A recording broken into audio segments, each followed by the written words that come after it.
ದೇವರ ನಾಮಕ್ಕೆ ಸ್ತೋತ್ರವಾಗಲಿ.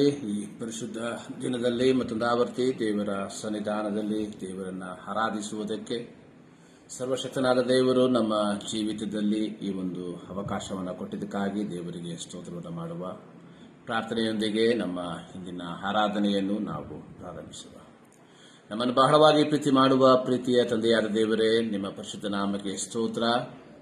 ಈ ಮುಂಜಾನೆಯಲ್ಲಿ ಈ ವಾರದ ಮೊದಲನೇ ದಿನದಲ್ಲಿ 2023 7ನೇ ತಿಂಗಳಿನ ಪ್ರಾರಂಭ ಭಾನುವಾರದಲ್ಲಿ ನಿಮ್ಮ ಮಕ್ಕಳಾದ ನಾವು ನಿಮ್ಮ ಸನ್ನಿಧಾನಕ್ಕೆ ಸೇರಿ ಬರುವಂತೆ ಕೃಪೆ ಮಾಡಿದ್ದಕ್ಕಾಗಿ ಸ್ತೋತ್ರ. ಈ ಮುಂಜಾನೆಯಲ್ಲಿ ಮತ್ತೊಂದು ಆವರ್ತಿ ನಮ್ಮನ್ನು ಸಂಪೂರ್ಣವಾಗಿ ನಿಮ್ಮ ಕರಗಳಿಗೆ ಸಮರ್ಪಿಸ್ತಾ ಇದ್ದೇವೆ. ಆರಾಧನೆಗೆ ಯೋಗ್ಯನಾದ ನಿಮ್ಮನ್ನ ಆತ್ಮದಲ್ಲಿ ಸತ್ಯದಲ್ಲಿ ಆರಾಧಿಸುವಂತೆ ನಮ್ಮನ್ನು ಯೋಗ್ಯರನ್ನಾಗಿ ಮಾರ್ಪಡಿಸಿ ಎಂಬುದಾಗಿ ಪ್ರಾರ್ಥಿಸುತ್ತೇವೆ. ಆರಾಧನೆಗೆ ಅಡ್ಡಿಯಾಗಿ ನಮ್ಮಲ್ಲಿರುವಂತಹ ಎಲ್ಲ ಪಾಪಗಳನ್ನ ಯೇಸುವೆ ಮತ್ತು ದಾವತಿ ರಕ್ತದಿಂದ ತೊಳೆದು ನಮ್ಮನ್ನು ಶುದ್ಧಿಪಡಿಸಿ ಎಂಬುದಾಗಿ ಬೇಡುವಂತವರಾಗಿದ್ದೇವೆ. ದಾವೀದನು ಹೇಳಿದ ರೀತಿಯಲ್ಲಿ ಇಸ್ಸೋಪ್ ಗಿಡದ ಬರಲಿನಿಂದ ನೀರನ್ನು ಚಿಮುಕಿಸಿಯೋ ಎಂಬಂತೆ ನಮ್ಮ ಅಶುದ್ಧತ್ವವನ್ನು ತೊಳೆದು ಬಿಡು ಎಂಬುದಾಗಿ.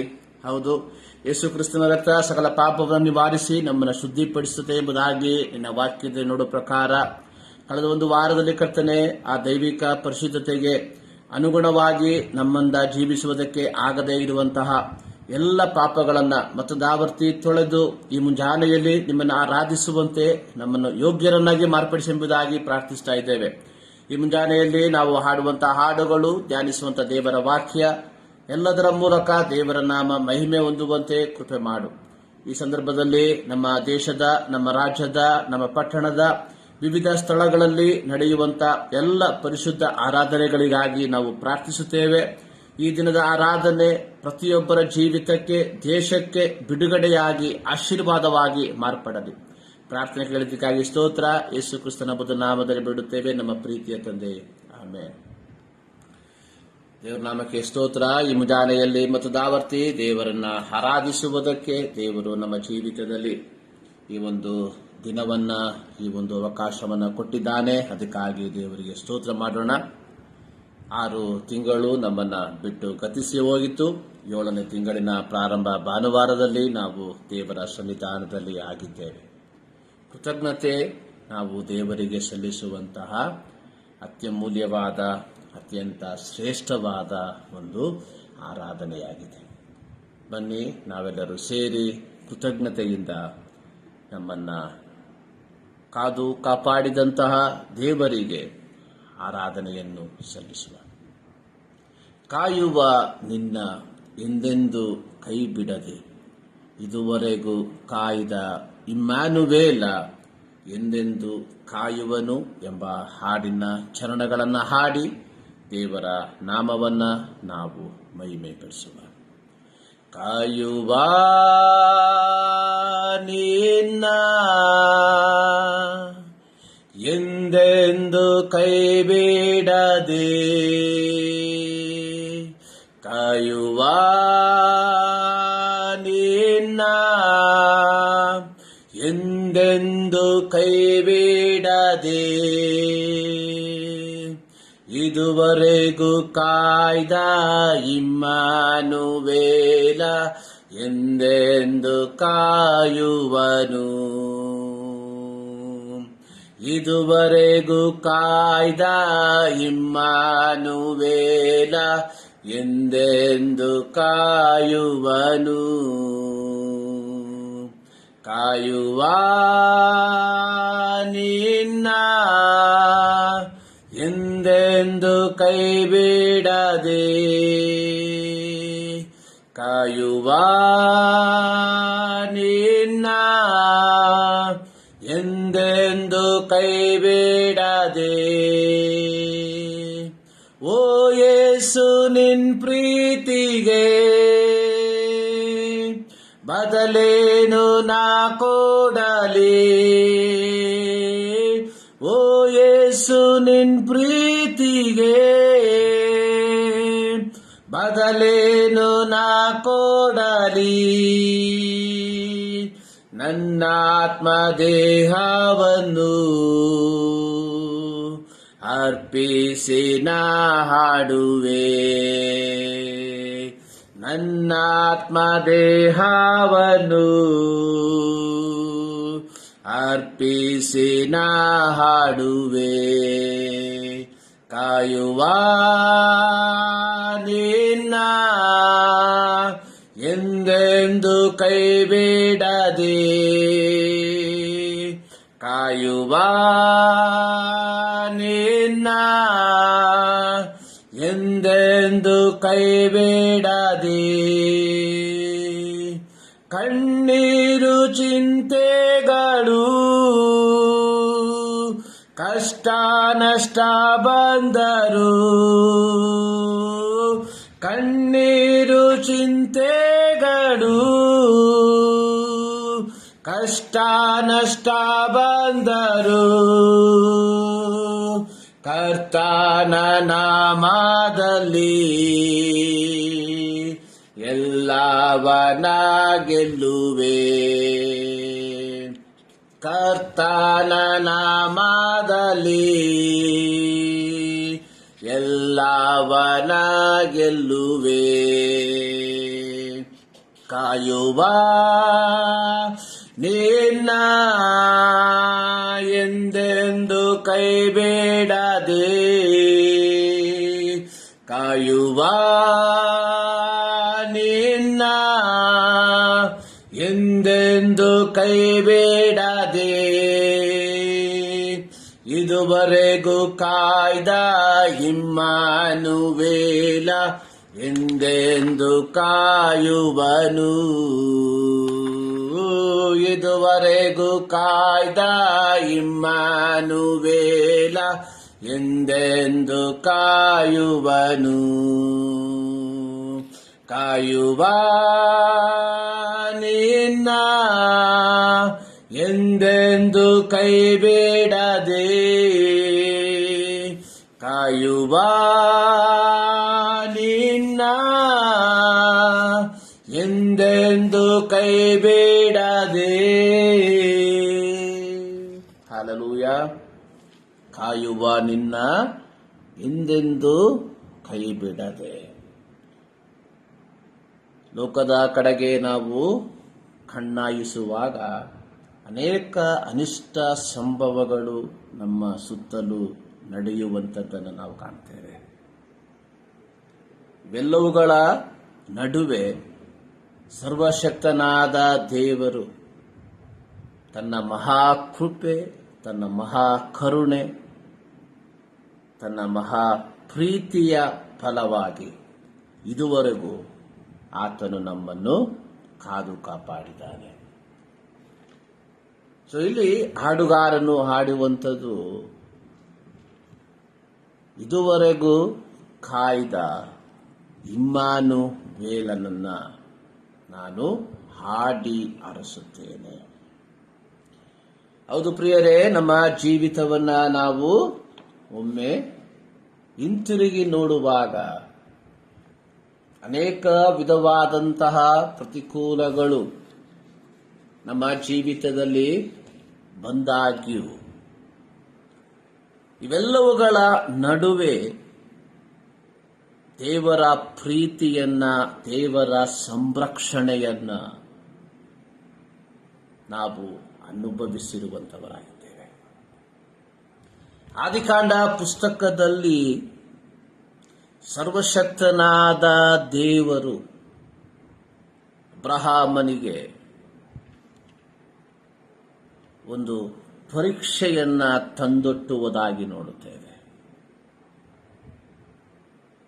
ಅಬ್ರಹಾಮನೇ, ನೀನು ಪ್ರೀತಿಸುವ ನಿನ್ನ ಒಬ್ಬನೇ ಮಗನಾದ ಇಸಹಾಕನನ್ನ ನಾನು ತೋರಿಸುವ ಬೆಟ್ಟದಲ್ಲಿ ಹೋಗಿ ಯಜ್ಞವನ್ನು ಸಮರ್ಪಿಸು. ಅಬ್ರಹಾಮನ ಜೀವಿತದಲ್ಲಿ ಅನೇಕ ವಿಧವಾದಂತಹ ಪ್ರಶ್ನೆಗಳು ಎದ್ದೇಳಿರಬಹುದು. ಸುಮಾರು 3 ದಿನದ ಯಾತ್ರೆ. ಈ ಯಾತ್ರೆಯ ಮಧ್ಯದಲ್ಲಿ ಅನೇಕ ವಿಧವಾದಂತಹ ಕಾರ್ಯಗಳು, ಸಂಶಯಗಳು ತನ್ನ ಜೀವಿತದಲ್ಲಿ ಬಂದಾಗ್ಯೂ ಅಬ್ರಹಾಮನು ಸಕಲ ಸಿದ್ಧತೆಯೊಂದಿಗೆ ದೇವರು ತೋರಿಸುವಂತಹ ಸ್ಥಳದಲ್ಲಿ ದೇವರನ್ನ ಆರಾಧಿಸುವುದಕ್ಕೆ ಆತನು ಹೊರಟು ಹೋಗುವಂಥದ್ದನ್ನು ನಾವು ನೋಡುತ್ತೇವೆ. ಈ ಹೊಸ ಒಡಂಬಡಿಕೆಯ ದೇವಜನರ ಜೀವಿತದಲ್ಲಿ ಇಲ್ಲದೇ ಇರುವಂತಹ ಒಂದು ಸ್ವಭಾವ, ಜೀವಿತದಲ್ಲಿ ಪ್ರತಿಕೂಲಗಳು ಬರುವಂತಹ ಸಂದರ್ಭದಲ್ಲಿ ದೇವರನ್ನ ಆರಾಧಿಸದೇ ಇರುವಂಥದ್ದು. ಆರಾಧನೆ ಅನ್ನುವಂಥದ್ದು ಎಲ್ಲವೂ ಅನುಕೂಲವಾಗಿರುವ ಸಂದರ್ಭದಲ್ಲಿ ನಮ್ಮ ಸಮಯಕ್ಕೆ ಅನುಗುಣವಾಗಿ ದೇವರನ್ನ ಆರಾಧಿಸುವಂಥದ್ದಲ್ಲ. ಆರಾಧನೆ ಅನ್ನುವಂಥದ್ದು ಜೀವಿತದ ಪ್ರತಿಕೂಲಗಳು ಅಥವಾ ಜೀವಿತದಲ್ಲಿ ಯಾವ ನಿರೀಕ್ಷೆಗಳು ಇಲ್ಲ ಎಂಬ ಸಂದರ್ಭಗಳು ಬರುವಂತಹ ಸಮಯದಲ್ಲೂ ದೇವರನ್ನ ಸಕಲ ಸಿದ್ಧತೆಯೊಂದಿಗೆ ಆರಾಧಿಸುವಂತದ್ದಾಗಿದೆ. ಅಬ್ರಹಾಮನ ಜೀವಿತ ಅನೇಕ ಪ್ರಶ್ನೆಗಳು ತನ್ನ ಮುಂದೆ ಇದ್ದಾಗ್ಯೂ ಸರ್ವಶಕ್ತನಾದ ದೇವರು ಅಬ್ರಹಾಮನಿಗೆ ನಾನು ತೋರಿಸುವ ಬೆಟ್ಟದಲ್ಲಿ ನನ್ನನ್ನ ಆರಾಧಿಸು ಎಂಬ ಶಬ್ದವನ್ನ ಕೊಟ್ಟಾಗ ದೇವರ ಶಬ್ದಕ್ಕೆ ಯಾವ ರೀತಿಯ ವಿಸಮ್ಮತಿಯನ್ನ ಸೂಚಿಸದೆ ಸಕಲ ಸಿದ್ಧತೆಯೊಂದಿಗೆ ದೇವರನ್ನ ಆರಾಧಿಸುವುದಕ್ಕೆ ತನ್ನ ಪ್ರಯಾಣವನ್ನ ಪ್ರಾರಂಭಿಸುವಂತದ್ದಾಗಿ ನಾವು ನೋಡುತ್ತೇವೆ. ಪ್ರಿಯರೇ, ಇಂದು ಭಾನುವಾರ ದೇವರನ್ನು ಆರಾಧಿಸುವಂತಹ ದಿನ. ಈ ಮುಂಜಾನೆಯಲ್ಲಿ ದೇವರನ್ನ ಆರಾಧಿಸುವುದಕ್ಕೆ ನಾವು ಪೂರ್ಣವಾದ ಸಿದ್ಧತೆಯಿಂದ ತಯಾರಾಗಿದ್ದೇವ. ಆದಿಕಾಂಡ 22ನೇ ಅಧ್ಯಾಯದಲ್ಲಿ ನಾವು ನೋಡುವಂತಹ ಸಂದರ್ಭದಲ್ಲಿ ಅದರ 3ನೇ ವಾಕ್ಯದಲ್ಲಿ ಬೆಳಗ್ಗೆ ಅಬ್ರಹಾಮನು ಎದ್ದು ಕತ್ತೆಗೆ ತಡಿ ಹಾಕಿಸಿ ಯಜ್ಞಕ್ಕೆ ಬೇಕಾದ ಕಟ್ಟಿಗೆಯನ್ನು ಬಡಿಸಿ ತನ್ನ ಸೇವಕರಲ್ಲಿ 2 ತನ್ನ ಮಗನಾದ ಇಸಾಕನನ್ನು ಕರೆದುಕೊಂಡು ದೇವರು ಹೇಳಿದ ಸ್ಥಳಕ್ಕೆ ಹೊರಟನು.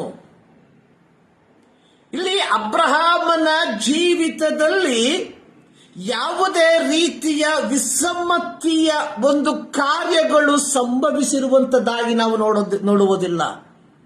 ಸಕಲವಾದ ಸಿದ್ಧತೆಯೊಂದಿಗೆ ದೇವರನ್ನ ಆರಾಧಿಸುವುದಕ್ಕೆ ಆತನು ಹೊರಟು ಹೋದನು.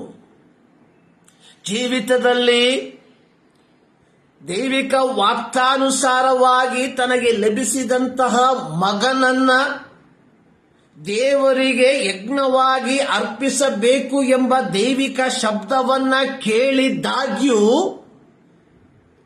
ಯಾವ ರೀತಿಯ ವಿಸಮ್ಮತಿಯನ್ನ ದೇವರಿಗೆ ಹೇಳದೆ ಸಕಲ ವಿಧವಾದ ಸಿದ್ಧತೆಯೊಂದಿಗೆ ಆತನು ಹೊರಟು ಹೋಗ್ತಾನೆ. ನಡೆದಂತ ವಿಚಾರ ನಮ್ಮೆಲ್ಲರಿಗೆ ಚೆನ್ನಾಗಿ ಗೊತ್ತು.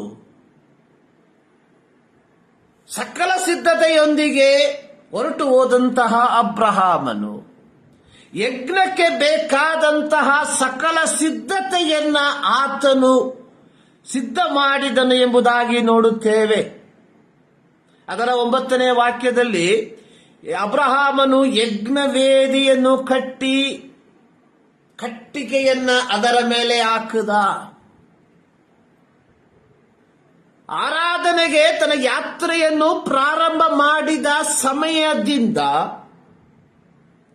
ಆರಾಧಿಸುವುದಕ್ಕೋಸ್ಕರವಾಗಿ ಯಜ್ಞವೇದಿಯನ್ನು ಕಟ್ಟುವ ಸಮಯದ ತನಕ ಅಬ್ರಹಾಮನ ಜೀವಿತ ದೈವಿಕವಾದ ಆಲೋಚನೆಗೆ ಅನುಗುಣವಾಗಿಯೇ ನಡೆಯಲ್ಪಡುವಂಥದ್ದನ್ನು ನಾವು ನೋಡುತ್ತೇವೆ. ಈ ಮುಂಜಾನೆಯಲ್ಲಿ ಪ್ರಿಯ ದೇವ ಜನರೇ, ದೇವರನ್ನ ಆರಾಧಿಸುವುದಕ್ಕೆ ನಾವುಗಳು ಹೋಗುವಾಗ ಅಬ್ರಹಾಮನ ಜೀವಿತದಲ್ಲಿ ಇದ್ದಂತಹ ಆ ಸಿದ್ಧತೆಗಳು ನಮ್ಮ ಜೀವಿತದಲ್ಲೂ ಉಂಟೋ ಎಂಬ ಒಂದು ಪ್ರಶ್ನೆಯನ್ನ ಕೇಳಿಕೊಳ್ಳಬೇಕಾಗಿರುವಂಥದ್ದು ಬಹಳ ಪ್ರಾಮುಖ್ಯ. ಸೊ ಯಾಕೆ ನಾವು ದೇವರನ್ನು ಆರಾಧಿಸಬೇಕು? ಕಾರಣ ಆತನು ನಮ್ಮನ್ನು ಕಾದು ಕಾಪಾಡಿದ್ದಾನೆ. ಇವತ್ತು ನಾವು ದೇವರನ್ನ ಆರಾಧಿಸುವುದಕ್ಕೆ ಇರುವ ಮತ್ತೊಂದು ಕಾರಣ ಅನ್ನುವಂಥದ್ದು, ವಿ ಆರ್ ಸ್ಟಿಲ್ ಅಲೈವ್, ನಾವು ಬದುಕಿದ್ದೇವೆ. ಎಷ್ಟೋ ಜನರು ನಿರ್ಜೀವ ಶರೀರಗಳಾಗಿ ಮಾರ್ಪಟ್ಟಿರುವಾಗ, ಎಷ್ಟೋ ಜನರು ಶರೀರದಲ್ಲಿ ಜೀವವಿದ್ದಾಗ್ಯೂ ಕೈ ಕಾಲುಗಳನ್ನು ಅಲ್ಲಾಡಿಸುವುದಕ್ಕೆ ಸಾಧ್ಯವಿಲ್ಲದೆ ಹಾಸಿಗೆಯಲ್ಲಿ ಮಲಗಿರುವಾಗ, ನಿನ್ನ ನನ್ನ ಜೀವಿತದಲ್ಲಿ ದೇವರು ಕೊಟ್ಟಿರುವಂತಹ ಜೀವಕ್ಕಾಗಿ, ದೇವರು ಕೊಟ್ಟಿರುವಂತಹ ಆರೋಗ್ಯಕ್ಕಾಗಿ, ದೇವರು ಕೊಟ್ಟಿರುವಂತಹ ಎಲ್ಲ ರೀತಿಯ ಆಶೀರ್ವಾದಗಳಿಗಾಗಿ ನಾವುಗಳು ದೇವರನ್ನ ಸ್ತುತಿಸುವುದಕ್ಕೆ ಬಾಧ್ಯಸ್ಥರಾಗಿದ್ದೇವೆ. 150ನೇ ಕೀರ್ತನೆಯಲ್ಲಿ ಕೀರ್ತನೆಗಾರನು ಹಾಡಿರುವಂಥದ್ದು, ಶ್ವಾಸವಿರುವುದೆಲ್ಲವೂ ಯೆಹೋವನನ್ನ ಸ್ತುತಿಸಲಿ. ದಾವೀದನು ಹೇಳಿರುವಂಥದ್ದು, ಸತ್ತವರು ಯೆಹೋವನನ್ನ ಸ್ತುತಿಸುವುದಿಲ್ಲ, ಜೀವದಿಂದಿರುವ ನಾವುಗಳು ಆತನನ್ನ ಸ್ತುತಿಸುತ್ತೇವೆ, ಆತನನ್ನ ಆರಾಧಿಸುತ್ತೇವೆ. ಈ ಮುಂಜಾನೆಯಲ್ಲಿ ಪ್ರಿಯ ದೇವ ಜನರೇ, ನಾವು ದೇವರನ್ನ ಆರಾಧಿಸುವುದಕ್ಕೆ ಬಾಧ್ಯಸ್ಥರಾಗಿದ್ದೇವೆ ಎಂಬುವಂಥದ್ದನ್ನು ನಾವುಗಳು ಎಂದಿಗೂ ಮರೆಯಬಾರದು.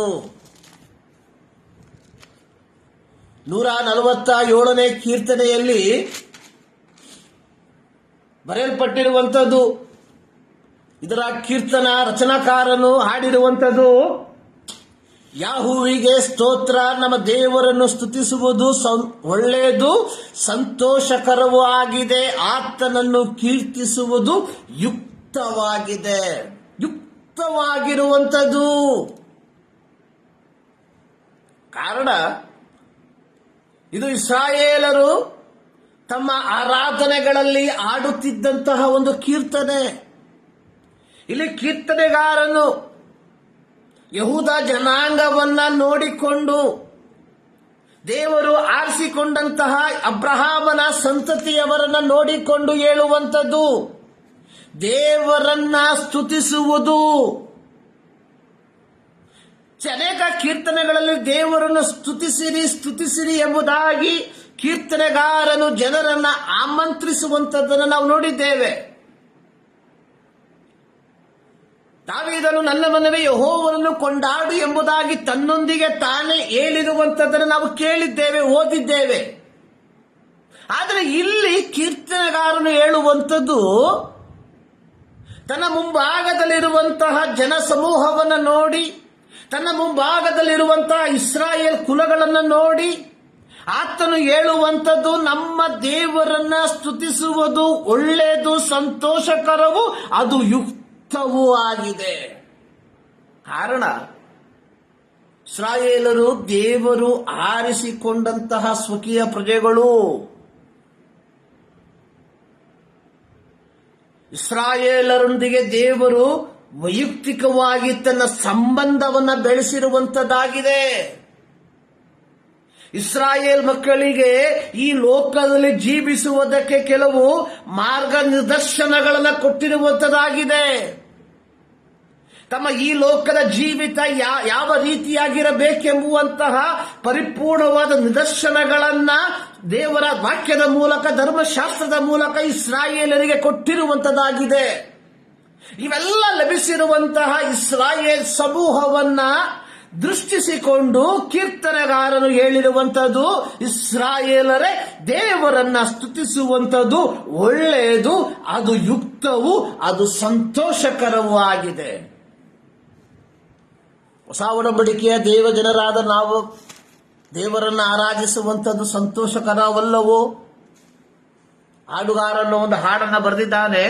ಗಣನೆಗೆ ಬಾರಾದ ನನ್ನನ್ನು ನೀ ಘನವಾದ ಪ್ರೀತಿಯಿಂದಪ್ಪಿಕೊಂಡೆ. ಗಣನೆಗೆ ಬಾರಾದ ನನ್ನನ್ನು ನೀ ಘನವಾದ ಪ್ರೀತಿಯಿಂದಪ್ಪಿಕೊಂಡೆ.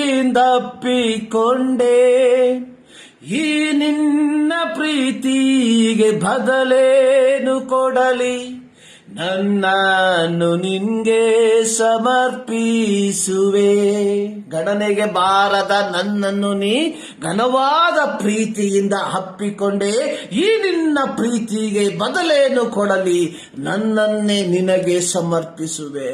ಅಬ್ರಹಾಮನು ತನ್ನ ಮಗನನ್ನ ದೇವರಿಗೆ ಯಜ್ಞವಾಗಿ ಅರ್ಪಿಸುವುದಕ್ಕೆ ಹೋಗುವಂತಹ ಸಂದರ್ಭದಲ್ಲಿ ಯಾವ ವಿಸಮ್ಮತಿ ಇಲ್ಲದೆ, ಯಾವ ರೀತಿಯಾಗಿ ಸಿದ್ಧತೆಯೊಂದಿಗೆ ದೇವರನ್ನ ಆರಾಧಿಸುವುದಕ್ಕೆ ಹೋದನೋ, ಹೊಸ ಒಡಂಬಡಿಕೆಯ ದೇವರ ಜನರ ಮಕ್ಕಳಾದ ನಾವುಗಳು ಪೌಲನು ಹೇಳುವ ರೀತಿಯಲ್ಲಿ, ಆದುದರಿಂದ ಸಹೋದರರೇ, ದೇವರ ಕನಿಕರವನ್ನ ನೆನಪಿಗೆ ತಂದು ನಿಮ್ಮನ್ನು ಬೇಡಿಕೊಳ್ಳುವುದೇನೆಂದರೆ, ನೀವು ನಿಮ್ಮ ನಿಮ್ಮ ದೇಹಗಳನ್ನ ದೇವರಿಗೆ ಮೀಸಲಾಗಿಯೂ ಮೆಚ್ಚುಗೆಯಾಗಿಯೂ ಇರುವ ಸಜೀವ ಯಜ್ಞವಾಗಿ ಅರ್ಪಿಸಿರಿ.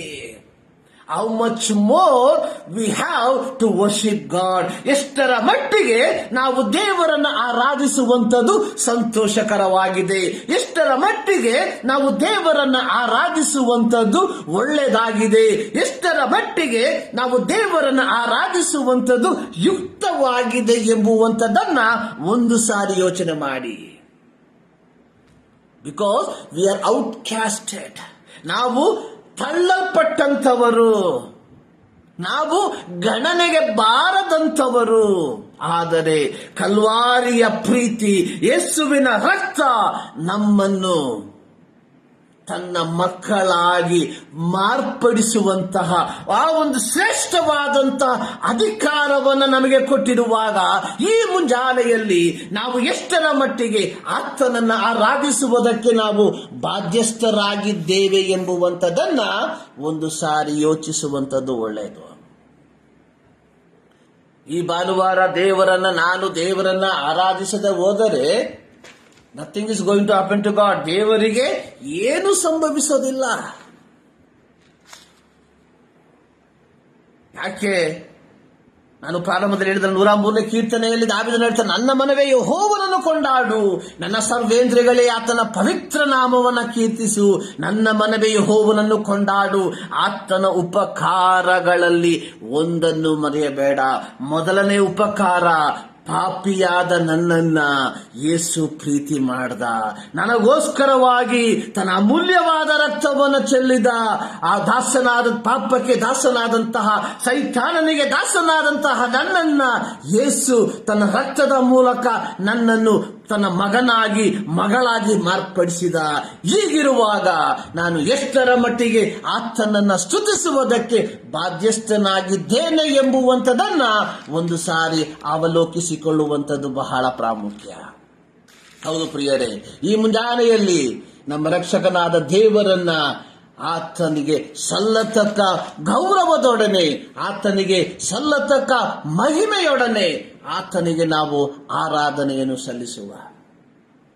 ಸೊ ಈ ದಿನದ ಅಲ್ಪ ನಿಮಿಷದ ಧ್ಯಾನಕ್ಕಾಗಿ ನಾವು ಆರಿಸಿಕೊಂಡಿರುವಂತಹ ದೇವರ ವಾಕ್ಯ ಹಳೆ ಒಡಂಬಡಿಕೆಯಲ್ಲಿ ವಿಮೋಚನಾ ಕಾಂಡ, the book of Exodus, chapter 18 verse 13 to 27.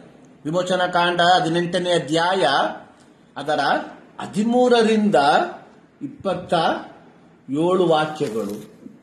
ಅದೇ ರೀತಿಯಲ್ಲಿ 2 ಕೊರಿಂಥ 8ನೇ ಅಧ್ಯಾಯ ಅದರ 1ರಿಂದ 15 ವಾಕ್ಯಗಳು. ಸೊ ದೇವರು ನಮಗೆ ಕೊಟ್ಟಿರುವಂತಹ ರಿಸೋರ್ಸ್ಗಳನ್ನ ಯಾವ ರೀತಿಯಾಗಿ ನಾವು ಉಪಯೋಗಿಸಬೇಕು, ವಿನಿಯೋಗಿಸಬೇಕು.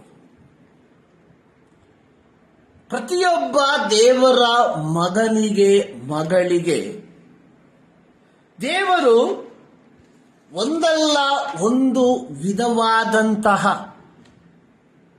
ರಿಸೋರ್ಸ್ಗಳನ್ನ ಕೊಟ್ಟಿರುವಂಥದ್ದಾಗಿ ನಾವು ನೋಡುವಂಥವರಾಗಿದ್ದೇವೆ.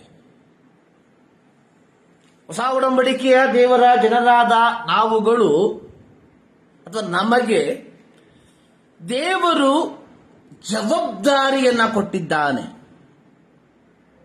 ದೇವರು ನಮಗೆ ಕೊಟ್ಟಿರುವ ಜವಾಬ್ದಾರಿಯನ್ನ ಯಾವ ರೀತಿಯಾಗಿ ನಾವು ನಿರ್ವಹಿಸಬೇಕು ನೋಡಿ. ಯೇಸು ಸ್ವಾಮಿ ಆತನು ಪರಲೋಕಕ್ಕೆ ಒಯ್ಯಲ್ಪಡುವುದಕ್ಕಿಂತ ಮುಂಚಿತವಾಗಿ ತನ್ನೊಂದಿಗಿದ್ದ ಶಿಷ್ಯರಿಗೆ ಒಂದು ಅತ್ಯಮೂಲ್ಯವಾದಂತಹ ಒಂದು ಜವಾಬ್ದಾರಿಯನ್ನ ಕೊಟ್ಟಿರುವಂಥದ್ದು ಮತ್ತಾಯನ ಸುವಾರ್ತೆಯಲ್ಲಿ ನಾವು ನೋಡುತ್ತೇವೆ. ಇಂಗ್ಲಿಷ್ ಭಾಷಾಂತರದಲ್ಲಿ ದ ಗ್ರೇಟ್ ಕಮಿಷನ್ ಎಂಬ ಒಂದು ಪದವನ್ನ ಅಲ್ಲಿ ಬಳಸಿರುವಂತದ್ದಾಗಿ ನೋಡುತ್ತೇವೆ. ಸೊ ದೇವರು ಕೊಟ್ಟಿರುವಂತಹ ಈ ಜವಾಬ್ದಾರಿ, ಅದು ಯೇಸು ಸ್ವಾಮಿ ತನ್ನ ಶಿಷ್ಯರಿಗೆ ಕೊಟ್ಟಂತಹ ಜವಾಬ್ದಾರಿ, ನೀವು ಹೊರಟು ಹೋಗಿ ಎಲ್ಲಾ ದೇಶಗಳ ಜನರನ್ನು ಶಿಷ್ಯರನ್ನಾಗಿ ಮಾಡಿರಿ, ಅವರಿಗೆ ತಂದೆಯ ಮಗನ ಪವಿತ್ರಾತ್ಮನ ಹೆಸರಿನಲ್ಲಿ ದೀಕ್ಷಾಸ್ನಾನ ಮಾಡಿಸಿ, ನಾನು ನಿಮಗೆ ಆಜ್ಞಾಪಿಸಿದನ್ನೆಲ್ಲ ಕಾಪಾಡಿಕೊಳ್ಳುವುದಕ್ಕೆ ಅವರಿಗೆ ಉಪದೇಶ ಮಾಡಿರಿ. ಅದರ 19 ಮತ್ತು 20ನೇ ವಾಕ್ಯದ ಪ್ರಾರಂಭ ಭಾಗದ ತನಕ ಯೇಸು ಸ್ವಾಮಿ ತನ್ನ ಶಿಷ್ಯರಿಗೆ ಕೊಟ್ಟಂತಹ ಒಂದು ಜವಾಬ್ದಾರಿ. ಯೇಸು ಸ್ವಾಮಿ ಯೋಹಾನನ ಸ್ನಾನಿಕನಾದ ಯೋಹಾನನ ಕೈ ಕೆಳಗೆ ದೀಕ್ಷಾಸ್ನಾನ ಮಾಡಿಸಿಕೊಂಡು ಆತನು 40 ದಿವಸ ಉಪವಾಸವಿದ್ದು ತದನಂತರ ಯೇಸು ಸ್ವಾಮಿ ತನ್ನ ಸೇವೆಯನ್ನ ಪ್ರಾರಂಭಿಸಿರುವಂತಹ ಭಾಗವನ್ನ ಇದೇ ಮತ್ತಾಯನ ಸುವಾರ್ತೆಯಲ್ಲಿ ನಾವು ನೋಡುತ್ತೇವೆ. ಅಲ್ಲಿ 4ನೇ ಅಧ್ಯಾಯದಲ್ಲಿ ನಾವು ನೋಡುವಂಥದ್ದು, ಪರಲೋಕ ರಾಜ್ಯವು ಸಮೀಪಿಸಿತು, ದೇವರ ಕಡೆಗೆ ತಿರುಗಿಕೊಳ್ಳಿರಿ ಎಂಬ ಸಂದೇಶದೊಂದಿಗೆ ಯೇಸು ಸ್ವಾಮಿ ತನ್ನ ಸೇವೆಯನ್ನ ಪ್ರಾರಂಭ ಮಾಡಿದ. ಸೊ ಹೀಗೆ ಪ್ರಾರಂಭ ಮಾಡಿದಂತಹ ಯೇಸು ಸ್ವಾಮಿ ತನ್ನೊಂದಿಗಿರುವುದಕ್ಕೋಸ್ಕರವಾಗಿ ಕೆಲವು ವ್ಯಕ್ತಿಗಳನ್ನ ಆಯ್ಕೆ ಮಾಡುವಂತದಾಗಿ ನೋಡುತ್ತೇವೆ. 12 ಮಂದಿ ಶಿಷ್ಯ ಅಪೊಸ್ತಲರನ್ನ ಆತನು ಆಯ್ಕೆ ಮಾಡಿ ತನ್ನ 3.5 ವರ್ಷ ಸೇವೆಯ ನಂತರ ಯೋಹಾನನು ಹೇಳಿದ ರೀತಿಯಲ್ಲಿ, ಅಗೋ ದೇವರು ನೇಮಿಸಿದ ಕುರಿಮರಿ ಎಂಬ ಆ ಒಂದು ಮಾತಿಗೆ ಅನುಸಾರವಾಗಿ ಲೋಕದ ಪಾಪಗಳಿಗೋಸ್ಕರವಾಗಿ ಆತನು ತನ್ನನ್ನು ತಾನೇ ಯಜ್ಞಾರ್ಪಿತನಾಗಿ ಅರ್ಪಿಸಿ ಆತನು ಪರಲೋಕಕ್ಕೆ ಒಯ್ಯಲ್ಪಡುವುದಕ್ಕಿಂತ ಮುಂಚಿತವಾಗಿ ತನ್ನ ಸೇವೆಯ ಪ್ರಾರಂಭದಲ್ಲಿ ತನ್ನೊಂದಿಗಿರುವುದಕ್ಕೆ ಆರಿಸಿಕೊಂಡಂತಹ ಶಿಷ್ಯ ವೃಂದದವರಿಗೆ ಆತನು ಕೊಟ್ಟಂತಹ ಒಂದು ಜವಾಬ್ದಾರಿಯಾಗಿತ್ತು. ಹೊರಟು ಹೋಗಿ ಎಲ್ಲ ದೇಶದ ಜನರನ್ನ ಶಿಷ್ಯರನ್ನಾಗಿ ಮಾಡಿ ಅವರಿಗೆ ತಂದೆಯ ಮಗನ ಪವಿತ್ರಾತ್ಮನ ಹೆಸರಿನಲ್ಲಿ ದೀಕ್ಷಾಸ್ನಾನ ಮಾಡಿಸಿ. ನೋಡಿ, ಮೊದಲು ಹೊರಟು ಹೋಗಿ ಎಲ್ಲ ದೇಶಗಳ ಜನರನ್ನ ಏನ್ ಮಾಡ್ಬೇಕಂತೆ, ಶಿಷ್ಯರನ್ನಾಗಿ ಮಾಡಿ ಅವರಿಗೆ ಯಾರು ಶಿಷ್ಯರಾಗಿ ಮಾರ್ಪಟ್ಟಿರುತ್ತಾರೋ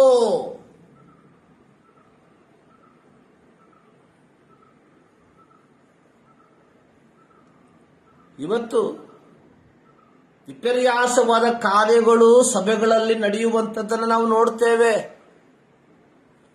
ಕ್ರಿಸ್ತನ ಬೋಧನೆಗೆ ವ್ಯತಿರಿಕ್ತವಾದಂತಹ ಕಾರ್ಯಗಳನ್ನು ಸಭೆಗಳು ತಮ್ಮಲ್ಲಿ ಅಳವಡಿಸಿಕೊಂಡಿರುವಂಥದ್ದನ್ನು ನಾವು ನೋಡುತ್ತೇವೆ.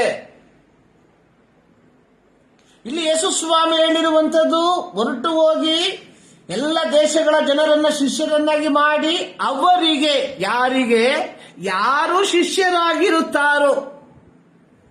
ಒಬ್ಬ ವ್ಯಕ್ತಿ ಒಬ್ಬ ವ್ಯಕ್ತಿಯನ್ನ ಗುರುವಾಗಿ ಸ್ವೀಕಾರ ಮಾಡಬೇಕಾದರೆ ಆ ಗುರುವಿನ ಬೋಧನೆ ಈ ಸ್ವೀಕಾರ ಮಾಡುವಂತಹ ವ್ಯಕ್ತಿಯ ಜೀವಿತದಲ್ಲಿ ಕ್ರಿಯೆಯನ್ನ ಉಂಟು ಮಾಡಿರಬೇಕು.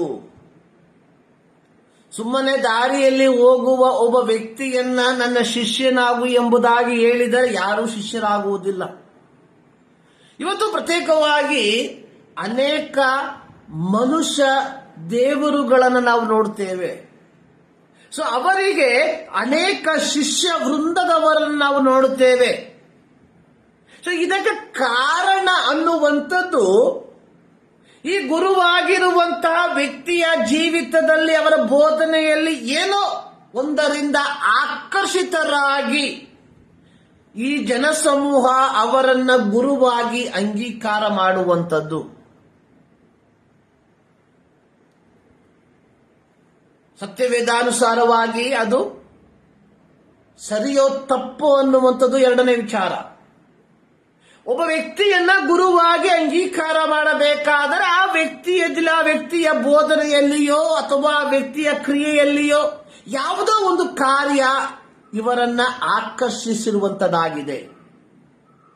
ಸೊ ಇಲ್ಲಿ ಯೇಸು ಸ್ವಾಮಿ ಹೇಳುವಂಥದ್ದು, ನೀವು ಹೊರಟು ಹೋಗಿ ಎಲ್ಲಾ ದೇಶದ ಜನರನ್ನ ಶಿಷ್ಯರನ್ನಾಗಿ ಮಾಡಿರಿ ಎಂಬುದಾಗಿ ಹೇಳುವಾಗ, ಸೊ ಈ ಅಪೊಸ್ತಲರು ಈ ಗುರುವಿನ ಕುರಿತಾಗಿ ಯೇಸುವಿನ ಕುರಿತಾಗಿರುವಂತಹ ಸ್ಪಷ್ಟವಾದ ಮಾಹಿತಿಯನ್ನ ಜನರಿಗೆ ತಿಳಿಯಪಡಿಸಬೇಕಾಗಿರುವಂಥದ್ದು ಬಹಳ ಪ್ರಾಮುಖ್ಯ. ಸೊ ಹೀಗೆ ಯೇಸುವಿನ ಬೋಧನೆಯನ್ನ ಕೇಳಿದಂತಹ ಜನರು ತಮ್ಮ ಹಿಂದಿನ ತಮ್ಮ ಹಿಂದಿನ ಸ್ವಭಾವವನ್ನ ಬಿಟ್ಟು, ತಮ್ಮ ಹಿಂದಿನ ನಡತೆಯನ್ನ ಬಿಟ್ಟು ಯೇಸು ಸ್ವಾಮಿಯನ್ನ ಸ್ವೀಕಾರ ಮಾಡಿ ಯೇಸು ಸ್ವಾಮಿಯ ಶಿಷ್ಯರಾಗಿ ಮಾರ್ಪಟ್ಟಾಗ ಅವರಿಗೆ ತಂದೆಯ ಮಗನ ಪವಿತ್ರಾತ್ಮನ ಹೆಸರಿನಲ್ಲಿ ದೀಕ್ಷಾಸ್ನಾನ ಮಾಡಿಸಿ ಅವರಿಗೆ ಆಜ್ಞಾಪಿಸಿರುವಂಥದ್ದು, ಅಂದ್ರೆ ಮುಂದೆ ಯಾವ ರೀತಿಯಾಗಿ ತಮ್ಮ ಜೀವಿತವನ್ನ ನಿರ್ವಹಿಸಬೇಕು ಎಂಬುವಂತಹ ಕಾರ್ಯಗಳನ್ನ ಅವರಿಗೆ ಬೋಧಿಸಬೇಕಾಗಿರುವಂತದ್ದಾಗಿದೆ. ಇದು ಯೇಸು ಸ್ವಾಮಿ ತನ್ನ ಶಿಷ್ಯರಿಗೆ ಕೊಟ್ಟಂತಹ ಒಂದು ಜವಾಬ್ದಾರಿ. ಹಳೆ ಒಡಂಬಡಿಕೆಯಲ್ಲಿ ನಾವು ಸರ್ವಶಕ್ತನಾದ ದೇವರು ಮೋಶೆಯ ನಾಯಕತ್ವದಲ್ಲಿ ಇಸ್ರಾಯೇಲರನ್ನ ಐಗುಪ್ತದ ದಾಸತ್ವದಿಂದ ಬಿಡುಗಡೆ ಮಾಡಿ ಕರೆತರುವಂತದ್ದನ್ನು ನಾವು ನೋಡಿದ್ದೇವೆ. ಹೀಗೆ ಕರೆತಂದಂತಹ ಜನರ ಮಧ್ಯದಲ್ಲಿ ಯಾವುದಾದರೂ ರೀತಿಯ ಪ್ರಯಾಸಗಳು, ಪರಸ್ಪರ ಪ್ರಯಾಸಗಳು ಉಂಟಾದರೆ ಅವರ ಕಾರ್ಯಗಳನ್ನು ನಿರ್ವಹಿಸುವಂಥದ್ದು ಮೋಶೆಯಾಗಿದ್ದನು. ಐಗುಪ್ತದಿಂದ ಹೊರಟು ಬಂದಂತಹ ಇಸ್ರಾಯೇಲರ ಜನಸಮೂಹ ಅನ್ನುವಂಥದ್ದು ಎ ಹ್ಯೂಜ್ ಕ್ರೌಡ್. ಕೆಲವರು 5 ಲಕ್ಷ ಗಂಡಸರು ಇದ್ರು ಎಂಬುದಾಗಿ ಹೇಳುವಂತವರಿದ್ದಾರೆ. Whatever it may be, huge crowd. ಇಲ್ಲಿ ಪ್ರತಿದಿನ ಇಸ್ರಾಯೇಲರು ಅವರ ಜೀವಿತದಲ್ಲಿ ಏನಾದರೂ ಪ್ರತಿಕೂಲಗಳು ಬಂದಿರುವುದಾದರೆ ಅವುಗಳ ವಿಚಾರಣೆಗೋಸ್ಕರವಾಗಿ, ಅಂದರೆ ಇಸ್ರಾಯೇಲರ ಮಧ್ಯದಲ್ಲಿ ಯಾವುದಾದರೂ ವ್ಯಾಜ್ಯಗಳು, ಗಲಾಟೆಗಳು ಉಂಟಾಗಿರುವುದಾದರೆ ಅವುಗಳ ವಿಚಾರಣೆಗೋಸ್ಕರವಾಗಿ ಅವ್ರೇನ್ ಮಾಡ್ತಾ ಇದ್ರು, ಮೋಶೆಯ ಬಳಿಗೆ ಬರ್ತಾ ಇದ್ರು. ಮೋಶೆ ಏನ್ ಮಾಡ್ತಾ ಇದ್ದ, ಇವರ ನ್ಯಾಯವನ್ನ ತೀರಿಸುತ್ತಿದ್ದ. ಸೊ ಬೆಳಗಿನಿಂದ ಜನ ಸಾಲು ಸಾಲಾಗಿ ನಿಂತುಕೊಂಡು ತಮ್ಮ ಸರದಿಗೆ ಅನುಗುಣವಾಗಿ ತಮ್ಮ ವ್ಯಾಜ್ಯಗಳನ್ನ ತೀರಿಸ್ತಾ ಇದ್ರು. ಸೊ ಇದನ್ನು ಗಮನಿಸಿದಂತಹ ಮೋಶೆಯ ಮಾವನಾದಂತಹ ಇತ್ರೋನನು ಸೊ ಇದರ ಕುರಿತಾಗಿರುವಂತಹ ಸಂಪೂರ್ಣವಾದ ಮಾಹಿತಿಯನ್ನ ಆತನು ಕಲೆ ಹಾಕಿ ಮೋಶೆಗೆ ಒಂದು ಮಾತನ್ನ ಹೇಳುವಂಥದ್ದನ್ನ ನಾವು ನೋಡುತ್ತೇವೆ. ಇಲ್ಲಿ ಇತ್ರೋನನ್ನು ಹೇಳುವಂಥದ್ದು, ಸೊ ನೀನು ಮಾಡುವಂತಹ ಈ ಒಂದು ಕಾರ್ಯಕ್ರಮ ಒಳ್ಳೆಯದಲ್ಲ. ಸೊ ನೀನೊಬ್ಬನೇ ಇವೆಲ್ಲವನ್ನ ಏನು ಮಾಡಕ್ ಇವೆಲ್ಲ ನ್ಯಾಯವನ್ನ ವಿಚಾರಿಸುವುದಕ್ಕೆ ನಿನ್ನಿಂದ ಅಸಾಧ್ಯವಾಗಿರುವಂಥದ್ದು. ಸೊ ನೀನು ಒಂದು ವಿಚಾರವನ್ನ ಮಾಡಬೇಕು. ನೀನು ಕೆಲವು ಮಂದಿ ಜನರನ್ನ ಆರಿಸಿಕೊಂಡು ಅವರನ್ನು ಅಧಿಪತಿಗಳಾಗಿ ನೇಮಿಸಬೇಕು. ಸೊ ಹೀಗೆ ನೇಮಿಸಲ್ಪಟ್ಟಂತವರು ಇಸ್ರಾಯೇಲ್ ಕುಲದ ಜನರ ವ್ಯಾಜ್ಯಗಳನ್ನ ನಿರ್ವಹಿಸಿ ಅವರಿಗೆ ನ್ಯಾಯವಾದ ನ್ಯಾಯ ತೀರ್ಪನ್ನ ಮಾಡುವುದರಿಂದ ಅದು ನಿನಗೂ ಜನರಿಗೂ ಒಂದು ಒಳ್ಳೆಯ ಕಾರ್ಯವಾಗಿ ಮಾರ್ಪಡುತ್ತದೆ. ಕಾರಣ ಮೋಶೆ ಒಬ್ಬಂಟಿಗನಾಗಿ 5 ಲಕ್ಷ ಜನರ ವ್ಯಾಜ್ಯವನ್ನ ತೀರಿಸುವಂಥದ್ದು ಅಸಾಧ್ಯವಾಗಿರುವಂತಹ ಕಾರ್ಯ. ಸೊ ಹೀಗಿರುವುದರಿಂದ ಇತ್ರೋನನ ಆಲೋಚನೆ ಅನ್ನುವಂಥದ್ದು ನೀನು 50 ಮಂದಿಯ ಮೇಲೆ, 10 ಮಂದಿಯ ಮೇಲೆ, 1000 ಮಂದಿಯ ಮೇಲೆ ಒಬ್ಬೊಬ್ಬ ಅಧಿಪತಿಗಳನ್ನ ನೇಮಿಸು, ಒಬ್ಬೊಬ್ಬ ಅಧಿಕಾರಿಗಳನ್ನ ನೇಮಿಸು. ಅವರ ಕುಲಗಳಿಗೆ ಅನುಗುಣವಾಗಿ ಅವರು ಅವುಗಳ ವ್ಯಾಜ್ಯವನ್ನು ತೀರಿಸ್ತಾರೆ. ಅತ್ಯಂತ ಪ್ರಯಾಸವಾಗಿರುವಂತದ್ದನ್ನ ಮಾತ್ರ ನಿನ್ನ ಬಳಿಗೆ ತೆಗೆದುಕೊಂಡು ಬರಲಿ. ಸೊ ಹೀಗಾಗುವುದಾದರೆ ಎಲ್ಲವೂ ಒಳ್ಳೆ ರೀತಿಯಲ್ಲಿ ಪರಿಸಮಾಪ್ತಿಯಾಗ್ತದೆ. ಆದರೆ ಇಲ್ಲಿ ಒಂದು ಕಂಡೀಷನ್ ಅನ್ನು ನಾವು ನೋಡುತ್ತೇವೆ. ಸೊ ಹೀಗೆ ನೇಮಿಸಲ್ಪಡುವಂತಹ ಅಧಿಕಾರಿ ಅಥವಾ ನ್ಯಾಯಾಧಿಪತಿ ಅವ್ರು ಯಾರಾಗಿರಬೇಕಂದ್ರೆ ಅದರ 21ನೇ ವಾಕ್ಯ, ವಿಮೋಚನಕಾಂಡ 18:21, ದೇವಭಕ್ತರು, ನಂಬಿಗಸ್ತರು, ಲಂಚ ಮುಟ್ಟದವರು ಆಗಿರುವ ಪುರುಷರು. ಸೊ ಇಲ್ಲಿ ಇಸ್ರಾಯೇಲ್ ಜನರ ನ್ಯಾಯವನ್ನ ತೀರಿಸುವುದಕ್ಕೆ ಇತ್ರೋನನು ತನ್ನ ಮಗಳ ಗಂಡನಾದ ಮೋಶೆಗೆ ಹೇಳುವಂತಹ ಒಂದು ಆಲೋಚನೆ, ನೀನು 1000 ಮಂದಿಯ ಮೇಲೆ, 100 ಮಂದಿಯ ಮೇಲೆ, 50 ಮಂದಿಯ ಮೇಲೆ, 10 ಮಂದಿಯ ಮೇಲೆ ಒಬ್ಬೊಬ್ಬ ಅಧಿಕಾರಿಗಳನ್ನು ನೇಮಿಸಬೇಕು. ಸೊ ಈ ರೀತಿ ನೇಮಿಸುವಂತಹ ಅಧಿಕಾರಿಗಳು ಒಂದು ಅವರು ದೇವ ಭಕ್ತರಾಗಿರಬೇಕು, ನಂಬಿಗಸ್ತರಾಗಿರಬೇಕು, ಲಂಚವನ್ನ ಮುಟ್ಟದವರಾಗಿರಬೇಕು.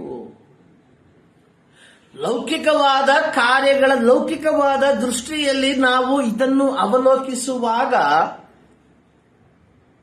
ಒಬ್ಬ ವ್ಯಕ್ತಿಯ ಲೌಕಿಕವಾದ ಕಾರ್ಯಗಳನ್ನ ನಿರ್ವಹಿಸುವಂತಹ ಒಬ್ಬ ವ್ಯಕ್ತಿ ತನ್ನ ಜವಾಬ್ದಾರಿಯನ್ನು 100ರ ಮಟ್ಟಿದ್ದು 100% ಆಗಿ ಅದನ್ನು ಒಳ್ಳೆಯ ರೀತಿಯಲ್ಲಿಯೇ ಅದನ್ನು ನಿರ್ವಹಿಸುವಂತವನಾಗಿರಬೇಕು ಎಂಬುದಾಗಿ. ಪ್ರಿಯರೇ, ಹೊಸ ಒಡಂಬಡಿಕೆಯ ದೇವರ ಜನರಾದ ನಾವುಗಳು ನಮ್ಮ ಜೀವಿತದಲ್ಲಿ ಕೆಲವು ಸಂದರ್ಭಗಳಲ್ಲಿ ಅದು ನಮ್ಮ ಕುಟುಂಬದಲ್ಲಿ ಆಗಿರಬಹುದು, ನಮ್ಮ ಸಭೆಯ ವಿಚಾರದಲ್ಲಿ ಆಗಿರಬಹುದು, ನಮ್ಮ ಸಮೂಹದಲ್ಲಿ ಆಗಿರಬಹುದು, ಒಂದು ನ್ಯಾಯವಾದ ತೀರ್ಮಾನವನ್ನ ಹೇಳುವ ಸಂದರ್ಭ ನಮಗೆ ಬರುವುದಾದರೆ ನಾವು ಯಾವ ಮುಖದಾಕ್ಷಿಣ್ಯವಿಲ್ಲದೆ, ಯಾವ ಲಂಚವನ್ನು ಸ್ವೀಕರಿಸದೆ, ಯಾರ ಪ್ರೀತಿಯನ್ನ ಬಯಸದೆ, ದೊಡ್ಡವ ಎಂಬ ಮುಖ ನೋಡದೆ, ಅಧಿಕಾರಸ್ಥನೆಂಬ ಅವನಿಗೆ ಒಂದು ಪರಿಗಣನೆ ಕೊಡದೆ ನ್ಯಾಯವಾದ ತೀರ್ಪನ್ನ ಕೊಡುವುದಕ್ಕೆ ನಾವು ಸಿದ್ಧರಿದ್ದೇವ. ಅನೇಕ ಸಂದರ್ಭಗಳಲ್ಲಿ ನಾವು ಮಲಯಾಳದಲ್ಲಿ ಒಂದು ಗಾದೆ ಹೇಳ್ತಾರೆ, ಎಲೆಕ್ಕೂ ಮುಳ್ಳಿನೂ ಕೇಡಿಲ್ಲದ ರೀತಿಯಲ್ಲಿ, ಅಂದ್ರೆ ಎಲೆಗೂ ಮುಳ್ಳಿಗೂ ಯಾವ ರೀತಿಯ ತೊಂದರೆ ಆಗದ ರೀತಿಯಲ್ಲಿ ಒಂದು ರೀತಿ, ಮುಟ್ಟದ್ನ ಇಲ್ಲ, ಮುಟ್ಟಿಲ್ವಾ ಆ ರೀತಿಯಾದಂತ ಒಂದು ತೀರ್ಮಾನ. ಪ್ರಿಯರೇ, ದೇವರು ನಮಗೆ ಕೊಟ್ಟಿರುವಂತಹ ಜವಾಬ್ದಾರಿ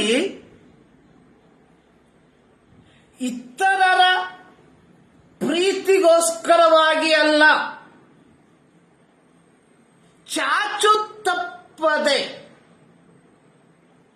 ನಾನು ಲೌಕಿಕವಾದ ವಿಚಾರದಲ್ಲಿ ಹೇಳುವಂಥದ್ದು, ಚಾಚು ತಪ್ಪದೆ ಅದನ್ನು ಪಾಲಿಸುವುದಕ್ಕೆ ನಾವು ಸಿದ್ಧರಿದ್ದೇವ. ಪ್ರತ್ಯೇಕವಾಗಿ ನಮ್ಮ ಸಭೆಗಳಲ್ಲಿ ಅನೇಕ ಸಂದರ್ಭಗಳಲ್ಲಿ ಪರಸ್ಪರ ಕಾದಾಟಗಳು, ಗುದ್ದಾಟಗಳು ಉಂಟಾಗುವಾಗ ಮುಖದಾಕ್ಷಿಣ್ಯವಿಲ್ಲದೆ ತೀರ್ಮಾನವನ್ನು ಹೇಳುವುದಕ್ಕೆ ನಾವು ಸಿದ್ಧರಿದ್ದೇವ. ಕಾರಣ ದೇವರು ನಮಗೆ ಕೊಟ್ಟಿರುವಂತಹ ಈ ಜವಾಬ್ದಾರಿ, ಇದು ಆ ದೈವಿಕವಾದಂತಹ ರೀತಿಯಲ್ಲಿಯೇ ನಿರ್ವಹಿಸುವುದಕ್ಕೆ ನಾವು ಸಿದ್ಧರಿರಬೇಕು.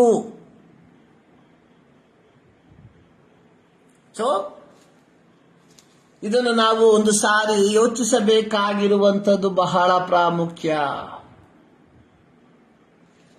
ನೋಡಿ, ಇತ್ರೋನನು ಕೊಟ್ಟಂತಹ ಈ ಒಂದು ಆಲೋಚನೆ ಅದು ಕೇವಲ ಮಾನಸಿಕವಾದಂತಹ ಅಭಿಪ್ರಾಯವಾಗಿರಲಿಲ್ಲ. ನಾವು ಅದರ 24ರಿಂದ 26 ವಾಕ್ಯಗಳಲ್ಲಿ ನಾವು ನೋಡುವಾಗ, ಮೋಶೆ ತನ್ನ ಮಾವನ ಮಾತಿಗೆ ಒಪ್ಪಿಕೊಂಡು ಅವನು ಹೇಳಿದಂತೆಯೇ ಮಾಡಿದನು. ಅವನು ಇಸ್ರಾಯೇಲರಲ್ಲಿ ಸಮರ್ಥರಾದವರನ್ನು ಆರಿಸಿಕೊಂಡು 1000 ಮಂದಿಯ ಮೇಲೂ, 100 ಮಂದಿಯ ಮೇಲೂ, 50 ಮಂದಿಯ ಮೇಲೂ, 10 ಮಂದಿಯ ಮೇಲೂ ಅಧಿಕಾರಿಗಳಾಗಿ ನೇಮಿಸಿದನು. ಇವರು ಯಾವಾಗಲೂ ಜನರಿಗೆ ನ್ಯಾಯ ತೀರಿಸುವವರಾಗಿ ಕಠಿಣ ವ್ಯಾಜ್ಯಗಳನ್ನು ಮೋಶೆಯ ಬಳಿಗೆ ತರುತ್ತಾ ಸುಲಭ ವ್ಯಾಜ್ಯಗಳನ್ನು ತಾವೇ ತೀರಿಸುತ್ತಾ ಬಂದರು. ಕಾರಣ ಏನು? 21ನೇ ವಾಕ್ಯದಲ್ಲಿ ಇವರು ದೇವಭಕ್ತರು, ನಂಬಿಗಸ್ತರು, ಲಂಚವನ್ನ ಮುಟ್ಟದವರು ಆಗಿದ್ದರು. ಇದೇ ಇಸ್ರಾಯೇಲರ ಚರಿತ್ರೆಯನ್ನು ನಾವು ಕಲಿಯುವಂತಹ ಸಂದರ್ಭದಲ್ಲಿ ಸಮುವೇಲ ಪ್ರವಾದಿಯ ಮಕ್ಕಳ ಕುರಿತಾಗಿ ಸಮುವೇಲನ ಪುಸ್ತಕದಲ್ಲಿ ಬರೆಯಲ್ಪಟ್ಟಿರುವಂಥದ್ದು, ಸಮುವೇಲನು ತಾನು ವೃದ್ಧನಾದಾಗ ತನ್ನ ಮಕ್ಕಳನ್ನ ಏನು ಮಾಡ್ದ? ನ್ಯಾಯಾಧಿಪತಿಗಳನ್ನಾಗಿ ನೇಮಿಸಿದ. ಯಾದ್ರೆ ಈ ಸಮುವೇಲನ ಮಕ್ಕಳು ಏನ್ ಮಾಡ್ತಾದ್ರು? ಲಂಚವನ್ನ ತೆಗೆದುಕೊಂಡು ದೇವರ ನ್ಯಾಯ ವಿರುದ್ಧವಾದದ್ದನ್ನ ತೀರ್ಮಾನ ಮಾಡುವುದಕ್ಕೆ ಪ್ರಾರಂಭಿಸಿದರು. ಪ್ರಿಯರೇ, ನಾವು ಲಂಚವನ್ನ ತೆಗೆದುಕೊಳ್ಳದೇ ಇದ್ದಾಗ್ಯೂ ಜನರ ಕಣ್ಣಿಗೆ ನಾವು ಒಂದು ರೀತಿಯಲ್ಲಿ ಕರಡಾಗಿ ಮಾರ್ಪಡಬಾರದೆಂಬುದಾಗಿ ಒಂದು ರೀತಿಯ ತೀರ್ಮಾನವನ್ನು ನಾವು ಹೇಳುವಂತವರಲ್ಲವೋ ಒಮ್ಮೆ ಯೋಚಿಸಿ ನೋಡುವಂಥದ್ದು ಬಹಳ ಪ್ರಾಮುಖ್ಯ. ಇದು ಲೌಕಿಕವಾದಂತಹ ದೃಷ್ಟಿಯಲ್ಲಿ ನಾವು ನೋಡಬಹುದು. 2 ಕೊರಿಂಥದಲ್ಲಿ ಪೌಲನು ಮೆಕೆದೋನ್ಯ ಸಭೆಯ ಕುರಿತಾಗಿ ಬರೆಯುವಂತಹ ಒಂದು ಸಾಕ್ಷಿಯ ಮಾತನ್ನು ನಾವು ನೋಡ್ತೇವೆ. 2 ಕೊರಿಂಥ 8ನೇ ಅಧ್ಯಾಯ ಅದರ ಪ್ರಾರಂಭದ 4 ವಾಕ್ಯದಲ್ಲಿ ಪೌಲನು ಈ ಪತ್ರಿಕೆಯನ್ನ ಕೊರಿಂಥದಲ್ಲಿರುವಂತಹ ವಿಶ್ವಾಸಿಗಳಿಗೆ ಬರೆಯುವಂಥದ್ದು. ಕೊರಿಂಥದಲ್ಲಿರುವ ವಿಶ್ವಾಸಿಗಳಿಗೆ ಈ ಪತ್ರಿಕೆಯನ್ನ ಬರೆಯುವಾಗ ಮೆಕೆದೋನ್ಯ ಸಭೆಯ ಕುರಿತಾಗಿರುವಂತಹ ಕೆಲವು ಕಾರ್ಯಗಳನ್ನ ಇಲ್ಲಿ ಹೇಳುವಂತದಾಗಿ ನೋಡುತ್ತೇವೆ. ಇಲ್ಲಿ ಪ್ರಾರಂಭ ಮಾಡುವಂಥದ್ದು, ಸಹೋದರರೇ, ಮೆಕೆದೋನ್ಯದ ಸಭೆಗಳಲ್ಲಿ ದೇವರ ಕೃಪೆಯು ತೋರಿದ ಬಗೆಯನ್ನು ನಿಮಗೆ ತಿಳಿಸುತ್ತೇನೆ. ಆ ಸಭೆಗಳವರು ಬಹಳ ಹಿಂಸೆ ತಾಳುವವರಾದರು ಮತ್ತು ವಿಪರೀತವಾದ ಬಡತನದಲ್ಲಿದ್ದರೂ ಬಹು ಆನಂದದಿಂದ ತುಂಬಿದವರಾಗಿ ಅತ್ಯಂತ ಔದಾರ್ಯವುಳ್ಳವರಾದರು. ಅವರು ಶಕ್ತಾನುಸಾರವಾಗಿ ಕೊಡದೆ ಶಕ್ತಿಯನ್ನು ಮೀರಿ ತಮ್ಮಷ್ಟಕ್ಕೆ ತಾವೇ ಕೊಟ್ಟರು. ಇದಕ್ಕೆ ನಾನು ಸಾಕ್ಷಿ. ದೇವ ಜನರಿಗೆ ಸಹಾಯ ಮಾಡುವ ಕೆಲಸದಲ್ಲಿ ತಾವು ಪಾಲುಗಾರರಾಗುವಂತೆ ಅಪ್ಪಣೆಯಾಗಬೇಕೆಂದು ನಮ್ಮನ್ನು ಬಹಳವಾಗಿ ಬೇಡಿಕೊಂಡರು. 5ನೇ ವಾಕ್ಯ, ನಾವು ನೆನೆಸಿದ ಪ್ರಕಾರವಾಗಿ ಅವರು ಕೊಡದೆ ಮೊದಲು ತಮ್ಮನ್ನೇ ಕರ್ತನಿಗೆ ಒಪ್ಪಿಸಿಕೊಟ್ಟರು. ಅನಂತರ ದೇವರ ಚಿತ್ತಾನುಸಾರವಾಗಿಯೂ ನಮಗೂ ತಮ್ಮನ್ನು ಒಪ್ಪಿಸಿದರು. ಸೊ ಇಲ್ಲಿ ಪೌಲನು ಕೊರಿಂಥದಲ್ಲಿರುವ ವಿಶ್ವಾಸಿಗಳಿಗೆ ಮೆಕೆದೋನಿಯ ಸಭೆಯ ಒಂದು ಗುಣ ಲಕ್ಷಣದ ಕುರಿತಾಗಿ ಹೇಳುವಂತದ್ದಾಗಿ ನಾವು ನೋಡುತ್ತೇವೆ. ಇಲ್ಲಿ ಯೆರೂಸಲೇಮಿನಲ್ಲಿರುವ ಸಭೆಗೆ ಉದಾರವಾಗಿ ಕಾಣಿಕೆಯನ್ನ ಕೊಡುವುದರ ಕುರಿತಾಗಿ, ಯೆರೂಸಲೇಮಿನಲ್ಲಿರುವ ದೇವ ಜನರಿಗೆ ಸಹಾಯವನ್ನ ಕೊಡುವುದರ ಕುರಿತಾಗಿ ಒಂದು ವಿಶ್ಲೇಷಣೆಯ ಮಾತನ್ನ ಇಲ್ಲಿ ಪೌಲನು ಹೇಳುವಂತದಾಗಿ ನಾವು ನೋಡುತ್ತೇವೆ. ಮೆಕೆದೋನಿಯ ಸಭೆ ಒಂದು ಹಿಂಸೆಯನ್ನ ಅನುಭವಿಸುತ್ತಿರುವಂತಹ ಒಂದು ಸಭೆ.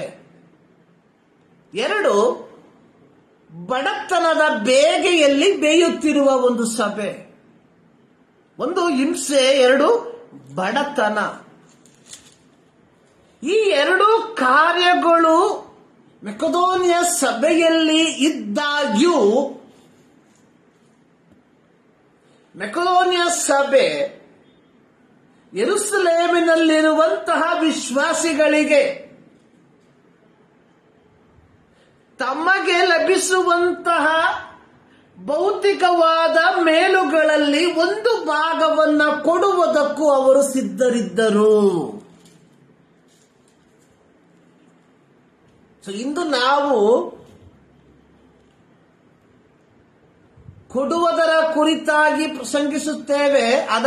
ಆದರೆ ಅದರ ಹಿನ್ನೆಲೆ ಅದು ನಮಗೆ ಲಭಿಸಬೇಕು ಎಂಬುವಂತಹ ವಿಚಾರದಲ್ಲಿ ಮಾತ್ರ.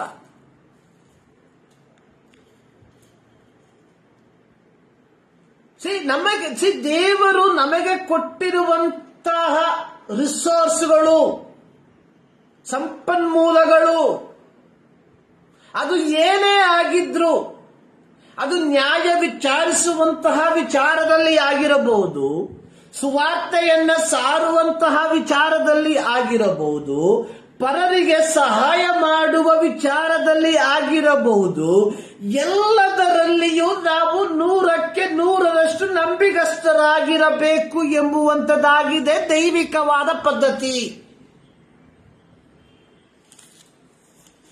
ಮೆಕೆದೋನಿಯ ಸಭೆ ಅಲ್ಲಿ ಪೌಲನು ಹೇಳುವಂಥದ್ದು ನಾವು ಯೋಚಿಸುವುದಕ್ಕಿಂತಲೂ ಮಿಗಿಲಾಗಿ. ಇಲ್ಲಿ ಪೌಲನು ಹೇಳುವಂಥದ್ದು ಪ್ರಪ್ರಥಮವಾಗಿ ಅವರು ತಮ್ಮನ್ನೇ ದೇವರಿಗೆ ಒಪ್ಪಿಸಿಕೊಟ್ರು, 2ನೇದಾಗಿ ಅವರು ನಮಗೆ ಒಪ್ಪಿಸಿಕೊಟ್ರು, 3ನೇದಾಗಿ ತಮ್ಮಲ್ಲಿದ್ದಂತಹ ತಮ್ಮ ಕಡು ಬಡತನದಲ್ಲಿಯೂ ತಮ್ಮಲ್ಲಿದ್ದಂತಹ ಆ ಮೌಲ್ಯಗಳಲ್ಲಿ ಕೆಲವು ಭಾಗಗಳನ್ನ ಬಡವರಿಗೆ ಸಹಾಯ ಮಾಡುವುದಕ್ಕೂ ಕೊಟ್ಟರು.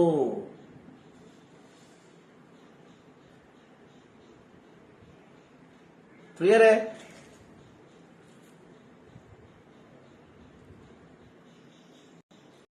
ಅನೇಕ ಸಂದರ್ಭಗಳಲ್ಲಿ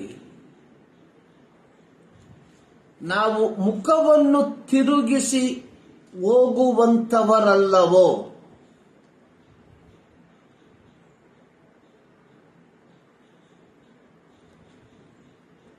ಅನೇಕರು ಮನಸ್ಸಿನಲ್ಲಿ ಹೇಳುವಂಥದ್ದು ನಮಗೆ ಇಲ್ಲ, ಮತ್ತೆ ನಾವೇನು ಕೊಡಕ್ಕಾಗುತ್ತೆ.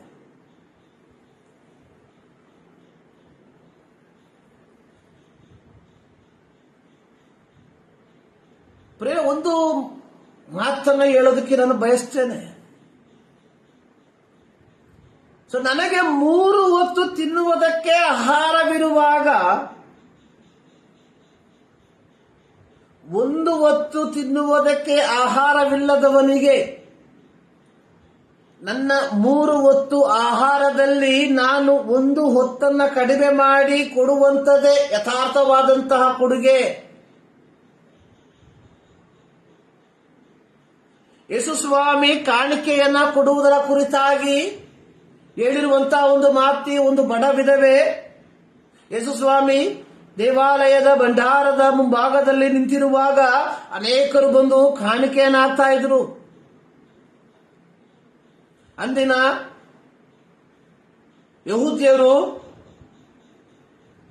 ಚೀಲಗಳಲ್ಲಿ ಹೊತ್ತುಕೊಂಡು ಬಂದು ಕಾಣಿಕೆಗಳನ್ನು ಹಾಕುತ್ತಿರುವಂತಹ ಸಂದರ್ಭದಲ್ಲಿ ಒಬ್ಬ ಬಡ ವಿಧವೆ ತನ್ನಲ್ಲಿದ್ದಂತಹ 2 ಕಾಸುಗಳನ್ನ ಕಾಣಿಕೆಯ ಡಬ್ಬಿಯಲ್ಲಿ ಹಾಕಿದಳು.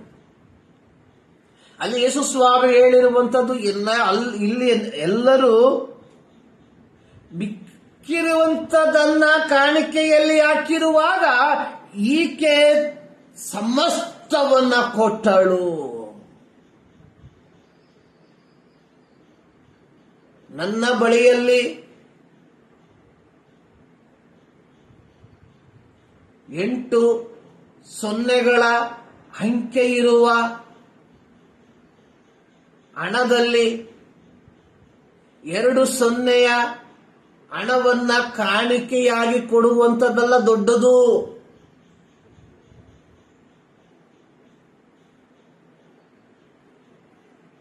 ನನ್ನಲ್ಲಿ ಕೇವಲ 2 ಹಣಗಳು ಇರುವಾಗ ಆ 2 ಹಣವನ್ನ ದೇವರಿಗೆ ಸಮರ್ಪಿಸುವಂತದ್ದಾಗಿದೆ ಶ್ರೇಷ್ಠತೆ. ಯೇಸು ಸ್ವಾಮಿ ಹೇಳಿರುವಂತಹ ಒಂದು ಮಾತು, ಪೂರ್ಣವಾಗಿ ಕೊಡು ಎಂಬುದಾಗಿ ಯೇಸು ಸ್ವಾಮಿ ಎಲ್ಲೂ ಹೇಳಿಲ್ಲ. ಇಫ್ ಯು ಹ್ಯಾವ್ 2, 2 ಇದ್ರೆ 1 ಕೊಡು, 3 ಇದ್ರೆ 1 ಕೊಡು. ಆದ್ರೆ ನಾವುಗಳು ಆ ರೀತಿ ಅಲ್ಲ. ನಮ್ಮ ಎಲ್ಲ ಸುಖ ಸೌಕರ್ಯಗಳು ಅದು ಆ ದಿನಕ್ಕೆ ಮಾತ್ರವಲ್ಲ, ಆ ವಾರಕ್ಕೆ ಮಾತ್ರವಲ್ಲ, ಆ ತಿಂಗಳಿಗೆ ಮಾತ್ರವಲ್ಲ, ಆ ವರ್ಷಕ್ಕೆ ಮಾತ್ರವಲ್ಲ, 3 ತಲೆಮಾರುಗಳು ಕುಳಿತು ತಿಂದರೂ ಕರಗದಷ್ಟು ಸಂಪಾದಿಸಿ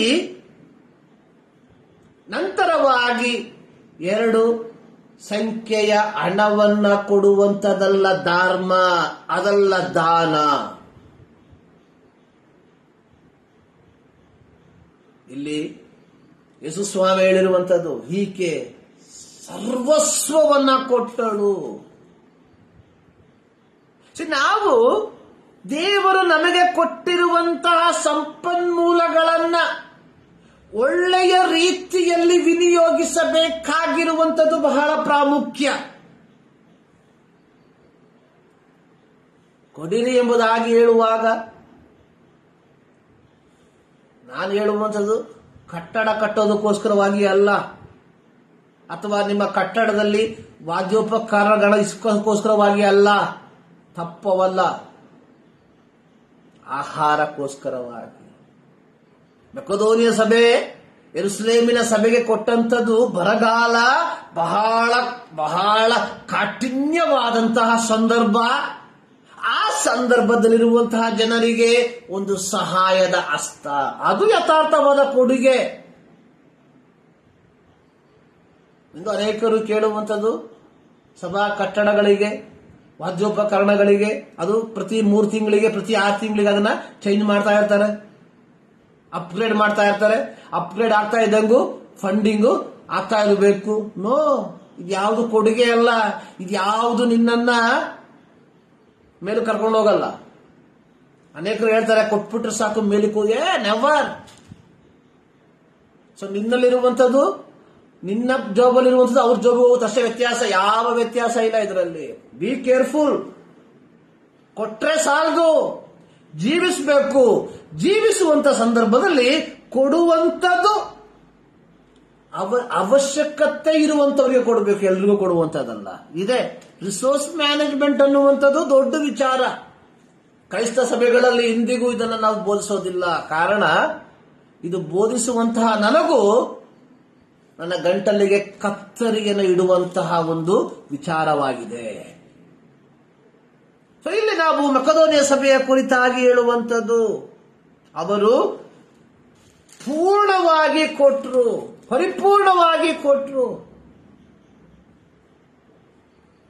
ಅದಕ್ಕೆ ಪೌಲನು ಕೊಟ್ಟಿರುವಂತಹ ಒಂದು ಉದಾಹರಣೆ, ಇಸ್ರಾಯೇಲ್ ಮಕ್ಕಳು ಐಗುಪ್ತ ದೇಶದಿಂದ ಹೊರಟು ಬಂದಾಗ ಆಹಾರಕ್ಕೋಸ್ಕರವಾಗಿ ಮೋಶೆಯ ಮುಂಭಾಗದಲ್ಲಿ ಗುಣಗುಟ್ಟಿದ್ರು. ಆಗ ಮೋಶೆ ಅವರಿಗೆ ಹೇಳಿದ್ರು, ಮೋಶೆ ದೇವರಲ್ಲಿ ಪ್ರಾರ್ಥನೆ ಮಾಡಿದ, ದೇವರು ಅವರಿಗೆ ಮನ್ನವನ್ನ ಕೊಟ್ಟರು ಪರಲೋಕದಿಂದ. ಕೊಡುವಂತಹ ಸಂದರ್ಭದಲ್ಲಿ ದೇವರು ಮೋಶೆಯ ಮೂಲಕ ಇಸ್ರಾಯೇಲರಿಗೆ ಹೇಳಿದಂತ ವಿಚಾರ, ಅಂದಿನ ದಿನಕ್ಕೆ ಬೇಕಾಗುವಷ್ಟದನ್ನು ಮಾತ್ರ ನೀವು ಕೂಡಿಸ್ಕೊಳ್ರಿ, ಮಾರನೆಯ ದಿನಕ್ಕೆ ಇಟ್ಕೊಳ್ಬೇಡ್ರಿ. ಆದ್ರೆ ನಮ್ಮಂತಹ ಬುದ್ಧಿವಂತರು, ನಮ್ಮಂತಹ clever mind, what we call clever mind, we should clever always. 2-3 ದಿನ ಹಿಂದೆ ನಾನು ಒಬ್ಬರೊಟ್ಟಿಗೆ ಮಾತಾಡುವ ಸಂದರ್ಭ ಅವ್ರು ಹೇಳಿದ್ರು, Godson you should be very clever, ನೀವು ಬಹಳ ಕ್ಲವರ್ ಆಗಿರ್ಬೇಕು. ವಿಷಯ ಏನೆಂಬುದಾಗಿ ನಾನು ಹೇಳೋದಿಲ್ಲ. ಸೊ ಇಲ್ಲಿ ಇಸ್ರಾಯೇಲರಲ್ಲಿ ಒಂದು ಗುಂಪು ಬಹಳ ಕ್ಲವರ್. ಅವರೇನ್ ಮಾಡಿದ್ರು, ಯೆಹೋವನು ಈ ದಿನಕ್ಕೆ ಬೇಕಾದಂತದನ್ನ ಕೂಡಿಸಿಕೊಳ್ಳಿರಿ ಎಂಬುದಾಗಿ ಹೇಳಿದಾಗ್ಯೂ ಅವರು ಮಾರನೆಯ ದಿನಕ್ಕೆ ಬೇಕಾದಂತದನ್ನ ಕೂಡಿಸಿಟ್ರು. ಸೊ ಇದರಿಂದ ಏನಾಯ್ತು? ವಿಮೋಚನಾ ಕಾಂಡ 16ನೇ ಅಧ್ಯಾಯದಲ್ಲಿ ನಾವು ನೋಡುವಂತಹ ಸಂದರ್ಭದಲ್ಲಿ ಅಲ್ಲಿ ಬರೆಯಲ್ಪಟ್ಟಿರುವಂಥದ್ದು, ಮಾರನೇ ದಿನಕ್ಕೆ ಕೂಡಿಸಿಟ್ಟಿರುವಂಥದ್ದು ಏನಾಯ್ತು? ಹುಳ ಬಿದ್ದೋಯ್ತು ಎಂಬುದಾಗಿ ಬರೆಯಲ್ಪಟ್ಟಿದೆ.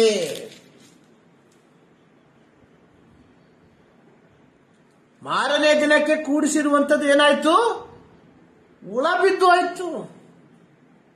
ಸೊ ಯಾರು ಆಯಾ ದಿನಕ್ಕೆ ತಕ್ಕಂತಹ ಕೂಡಿಸಿದ್ರು, ಅವರಿಗೆ ಅದು ಆಯಾ ದಿನಕ್ಕೆ ತೃಪ್ತಿಯನ್ನ ತಂದು ಕೊಟ್ಟಿತ್ತು. ಪ್ರಿಯರೇ, ಇಲ್ಲಿ ಪೌಲನು ಈ ಒಂದು ಉದಾಹರಣೆಯನ್ನ ಕೊರಿಂಥದಲ್ಲಿರುವ ವಿಶ್ವಾಸಿಗಳಿಗೆ ಹೇಳ್ತಾ ಇದ್ದಾನೆ. ಮೆಕದೋನಿಯದವರು ಹಿಂಸೆಯಲ್ಲಿ ಹಾದು ಹೋಗ್ತಾ ಇದ್ದಾರೆ, ಮೆಕದೋನಿಯದರು ಕಡು ಬಡತನದಲ್ಲಿ ಹಾದು ಹೋಗ್ತಾ ಇದ್ದಾರೆ. ಆದರೂ ಸಹ ದೇವರು ಅವರನ್ನು ಪ್ರತಿದಿನ ಅತ್ಯುನ್ನತವಾದ ರೀತಿಯಲ್ಲಿ ಅವರನ್ನ ಪರಿಪಾಲಿಸುತ್ತಿದ್ದಾನೆ. ಅವರಿಗೆ ಯಾವ ರೀತಿಯ ಕೊರತೆಗಳು ಉಂಟಾಗ್ತಾ ಇಲ್ಲ. They are poor, okay, no problem. ಅವರಿಗೆ ದೊಡ್ಡ ಮನೆ ಇಲ್ಲದೆ ಇರಬಹುದು, ಅವರಿಗೆ ಬ್ಯಾಂಕ್ ಬ್ಯಾಲೆನ್ಸ್ ಇಲ್ಲದೆ ಇರಬಹುದು, ಆದರೆ ಅವರಿಗೆ ಅನ್ನದ ಕೊರತೆ ಇಲ್ಲ.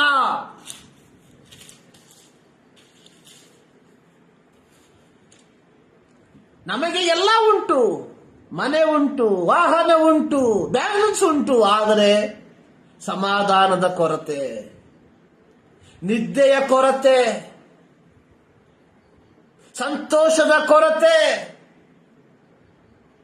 ಕಾರಣ ಏನು? ದೇವರ ಮಾತಿಗೆ ಅವಿಧೇಯರಾಗಿ ಹೋದಂಥದ್ದು. ದೇವರ ಮಾತಿಗೆ ಅವಿಧೇಯರಾಗಿ ಹೋದಂಥದ್ದು. ಪ್ರಿಯರೇ, when God will give the resource to us, ದೇವರು ನಮಗೆ ಸಂಪನ್ಮೂಲಗಳನ್ನ ಕೊಡುವಾಗ, ಸೊ ಈಗ ಎಲ್ಲರೂ ತಿಂಗಳಿಗೆ ಕೆಲಸ ಮಾಡುವಂತವರು, ತಿಂಗಳಿಗೆ ಸಂಬಳ. I used to tell, I try to follow. ಒಂದು ತಿಂಗಳಿಗೆ ನಮಗೆ ಬೇಕಾಗಿರುವಂಥದ್ದು ಏನೆಂಬುದು ನಮಗೆ ಚೆನ್ನಾಗಿ ಗೊತ್ತು. ಅದಕ್ಕಿಂತ ಎಕ್ಸ್ಟ್ರಾ ಏನಾದರೂ ಕೈಯಲ್ಲಿದ್ರೆ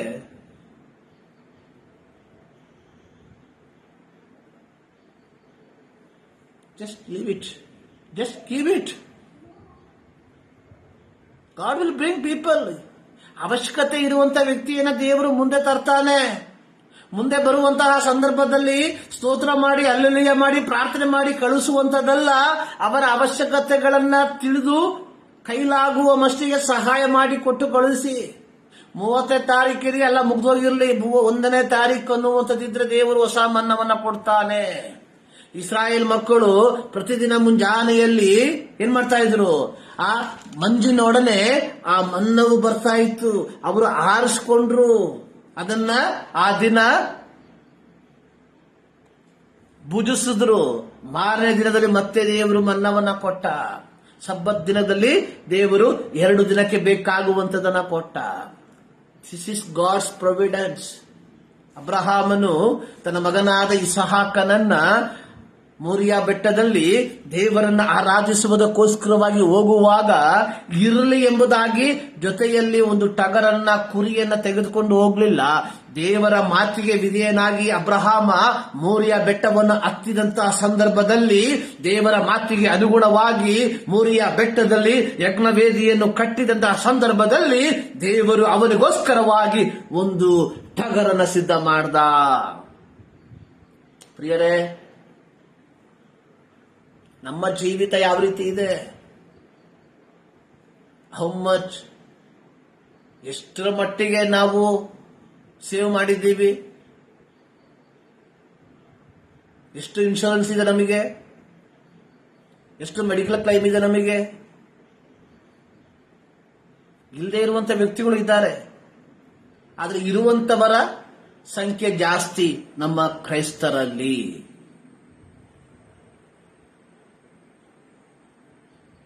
ದೇವರು ನಮಗೆ ಕೊಟ್ಟಿರುವಂತಹ ಸಂಪನ್ಮೂಲಗಳನ್ನ ಸರಿಯಾಗಿ ವಿನಿಯೋಗಿಸಬೇಕು.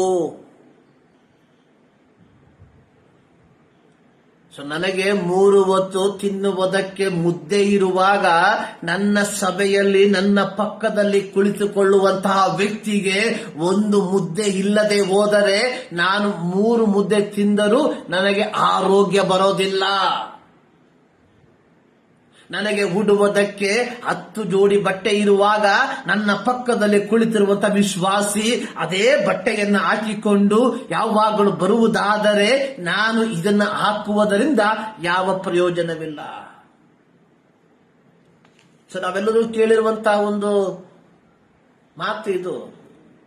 ದೇವರು ಕೇಳುವಂತಹ ಕೆಲವು ಪ್ರಶ್ನೆಗಳು. God will never ಹ್ಯಾಸ್ಕ್. ದೇವರು ಯಾವತ್ತೂ ಕೇಳಲ್ಲ ನಿನ್ನ ಮನೆ ಎಷ್ಟು ದೊಡ್ಡದು. ದೇವರು ಯಾವತ್ತೂ ಕೇಳಲ್ಲ ನಿನಗೆ ಎಷ್ಟು ಕಾರ್ ಇದೆ. ದೇವರು ಕೇಳಲ್ಲ ನಿನಗಿರೋ ಮನೆ ಎಷ್ಟು ದೊಡ್ಡದು ಎಂಬುದಾಗಿ. ಆದರೆ ಎಷ್ಟು ಜನರಿಗೆ ಅಭಯ ಕೊಟ್ಟೆ, ಎಷ್ಟು ಜನರಿಗೆ ಅದರಲ್ಲಿ ಅಭಯ ಕೊಟ್ಟೆ. ಎಷ್ಟು ದೊಡ್ಡ ಕಾರ್ ಇದೆ, ಎಷ್ಟು ಜನರಿಗೆ ಲಿಫ್ಟ್ ಕೊಟ್ಟೆ. ನಮ್ಮ ಸಭೆಯಲ್ಲಿ ಬರುವಂತಹ ವಿಶ್ವಾಸಿಗಳು ನಡ್ಕೊಂಡು ಹೋಗ್ಬೇಕಾದ್ರೆ ನಾವು AC ಹಾಕೊಂಡು ಕಾರಲ್ಲಿ ಹೋಗೋದ್ರಿಂದ ಯಾವ ಪ್ರಯೋಜನ ಇಲ್ಲ. ಪ್ರಿಯರ, ಇದು ನನ್ನ ಅನುಭವದಲ್ಲಿ, ನನ್ನ ಶಾಲಾ ವಿದ್ಯಾಭ್ಯಾಸದ ಸಂದರ್ಭದಲ್ಲಿ ನಮ್ಮ ಸಭೆಯಿಂದ ಕೆಲವರು ಕಾರುಗಳಲ್ಲಿ ಶಾಲೆಯಿಂದ ಮನೆಗೆ ಹೋಗುವಾಗ ಕಿಲೋಮೀಟರ್ ನಡೆದಿದ್ದೇನೆ. ಅನುಭವ ಇದೆ ಬ್ರದರ್, ಸಹೋದರ, ಅನುಭವ ಇದೆ ಜೀವಿತದಲ್ಲಿ. ರಿಸೋರ್ಸ್, ದೇವರು ನಮಗೆ ಕೊಟ್ಟಿರುವಂತಹ ಸಂಪನ್ಮೂಲಗಳನ್ನ.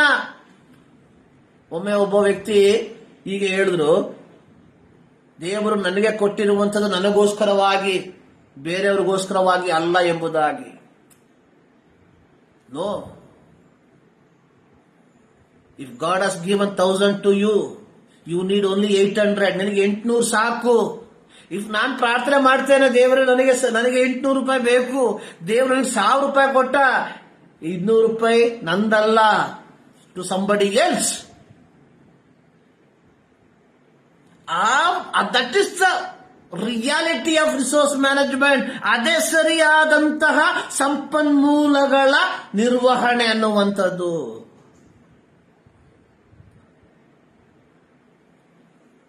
ಅನೇಕ ಸಂದರ್ಭದಲ್ಲಿ ಕ್ರೈಸ್ತರಾದ ನಮ್ಮ ಜೀವಿತದಲ್ಲಿ ಸಂಭವಿಸಿರುವಂತಹ ಸೋಲು ಇದು ಪ್ರಿಯರೇ. ಕೆಲವು ವ್ಯಕ್ತಿಗಳಿಗೆ ದೇವರು ಧಾರಾಳವಾಗಿ ಕೊಡ್ತಾನೆ, ಅವರ ಅವಶ್ಯಕತೆಗಿಂತಲೂ ಮಿಗಿಲಾಗಿ ದೇವರು ಕೊಡ್ತಾನೆ. ಕಾರಣ, ನೀನು ಇತರರಿಗೆ ಆಶೀರ್ವಾದವಾಗುವುದಕ್ಕೋಸ್ಕರವಾಗಿ ಹೊರತು ನಿನ್ನ ಯೇಸುಸ್ವಾಮಿ ಒಂದು ಸಾಮ್ಯ ಹೇಳಿರಲ್ಲ, ಒಬ್ಬ ಬಿತ್ತನೆ ಮಾಡ್ದ, ಬೆಳೆ ಬಂತು, 100ರಷ್ಟು ಫಲ ಕೊಡ್ತು. ಅವನೇನ್ ಮಾಡ್ದ, ಅವನು ತನ್ನಿಗೆ ತಾನೇ ಹೇಳ್ತಾ ಇದ್ದಾನೆ, ನಾನು ನನ್ನ ಕಣಜಗಳನ್ನ ಒಡೆದಾಕ್ತೇನೆ, ಹಳೆಯ ಕಣಜಗಳನ್ನ ಒಡೆದಾಕಿ ಹೊಸ ಕಣಜಗಳನ್ನ ಕಟ್ಟಿ ನನ್ನ ಎಲ್ಲ ದವಸಗಳನ್ನ ಅದರಲ್ಲಿ ತುಂಬಿಸಿ ನಾನು ಹೇಳ್ತೇನೆ, ಎಂಜಾಯ್ ಯುವರ್ ಸೆಲ್ಫ್. ಇವತ್ತು ನಾವು ಆ ರೀತಿ ಎಲ್ಲೆಲ್ಲಿ ಬಾಂಡ್ಗಳು, ಎಲ್ಲೆಲ್ಲಿ ಅಕೌಂಟ್ಗಳು, ಎಲ್ಲೆಲ್ಲಿ ಸೇವಿಂಗ್ಸ್ಗಳು ಇನ್ಕ್ರೀಸಿಂಗ್.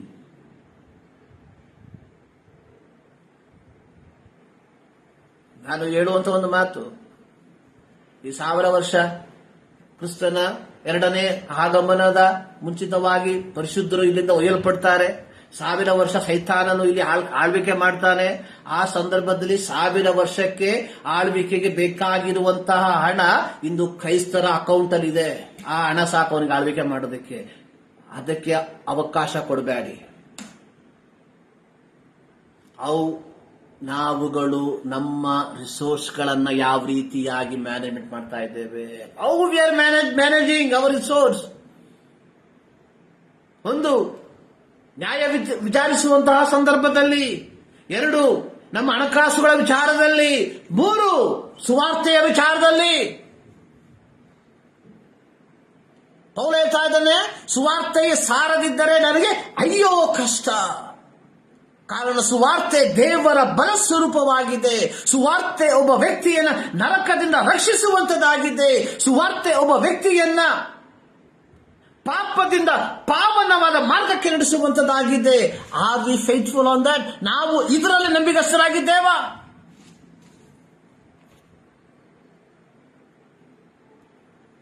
ಅನೇಕ ಸಂದರ್ಭದಲ್ಲಿ ನಾವು ಹೇಳ್ತೇವೆ, I didn't get a chance. Why? Don't tell ಲೈ.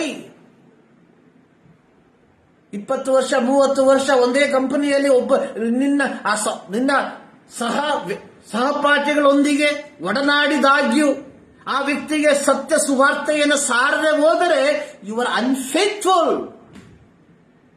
ಸತ್ಯವೇದ ಹೇಳ್ತಾ ಇದೆ, ಶಿಷ್ಯರಿಗೆ ಯೇಸು ಹೇಳಿದೇನು? ನಾನು ನಿಮಗೆ ಆಜ್ಞಾಪಿಸಿದನ್ನೆಲ್ಲ ಕಾಪಾಡುವುದಕ್ಕೆ ಅವರಿಗೆ ಬೋಧಿಸಿರಿ. How we using our resource. ದೇವರು ನಮಗೆ ಕೊಟ್ಟಿರುವಂತಹ ಸಂಪನ್ಮೂಲಗಳನ್ನ, ಸುವಾರ್ತೆ ಎಂಬ ಸಂಪನ್ಮೂಲಗಳನ್ನ, ಹಣಕಾಸೆಂಬ ಸಂಪನ್ಮೂಲಗಳನ್ನ ಯಾವ ರೀತಿಯಾಗಿ ವಿನಿಯೋಗಿಸುತ್ತಿದ್ದೇವೆ ಎಂಬುವಂತಹ ಒಂದು ಪ್ರಶ್ನೆ ನಮಗೆ ನಾವೇ ಕೇಳಿಕೊಳ್ಳುವ ಈ ಮುಂಜಾನೆಯಲ್ಲಿ ಸರ್ವಶಕ್ತನಾದ ದೇವರು ನಿಮ್ಮನ್ನ ಧಾರಾಳವಾಗಿ ಆಶೀರ್ವದಿಸಲಿ. ಪ್ರಾರ್ಥನೆ ಮಾಡುವ. ಭೂಮಿ ಆಕಾಶವನ್ನು ಉಂಟು ಮಾಡಿರುವ ನಮ್ಮ ಪ್ರೀತಿಯ ತಂದೆಯಾದ ದೇವರೇ, ಮತ್ತು ದಾವರ್ತಿ ನಿಮ್ಮ ಸನ್ನಿಧಾನಕ್ಕೆ ನಮ್ಮನ್ನೇ ಸಮರ್ಪಿಸ್ತಾ ಇದ್ದೇವೆ ಸ್ವಾಮಿ. ಈ ಮುಂಜಾನೆಯಲ್ಲಿ ದೇವರ ವಾಕ್ಯದ ಮೂಲಕ ನಮ್ಮ ಸಂಗಡ ಮಾತನಾಡಿದಕ್ಕಾಗಿ ಸ್ತೋತ್ರ. ಹೌದು ಕರ್ತನೇ, ನೀವು ಕೊಟ್ಟಿರುವಂತಹ ಸಂಪನ್ಮೂಲಗಳನ್ನ ನಿಮಗೋಸ್ಕರವಾಗಿ ನಾವು ವಿನಿಯೋಗಿಸುವಂತೆ ನಮ್ಮ ಜೀವಿತದಲ್ಲಿ ಕೃಪೆ ಮಾಡು. ಪ್ರಾರ್ಥನೆ ಕೇಳಿದಕ್ಕಾಗಿ ಸ್ತೋತ್ರ. ಯೇಸು ಕ್ರಿಸ್ತನ ಮುದ್ದು ನಾಮದಲ್ಲಿ ಬೇಡುತ್ತೇವೆ ನಮ್ಮ ಪ್ರೀತಿಯ ತಂದೆ.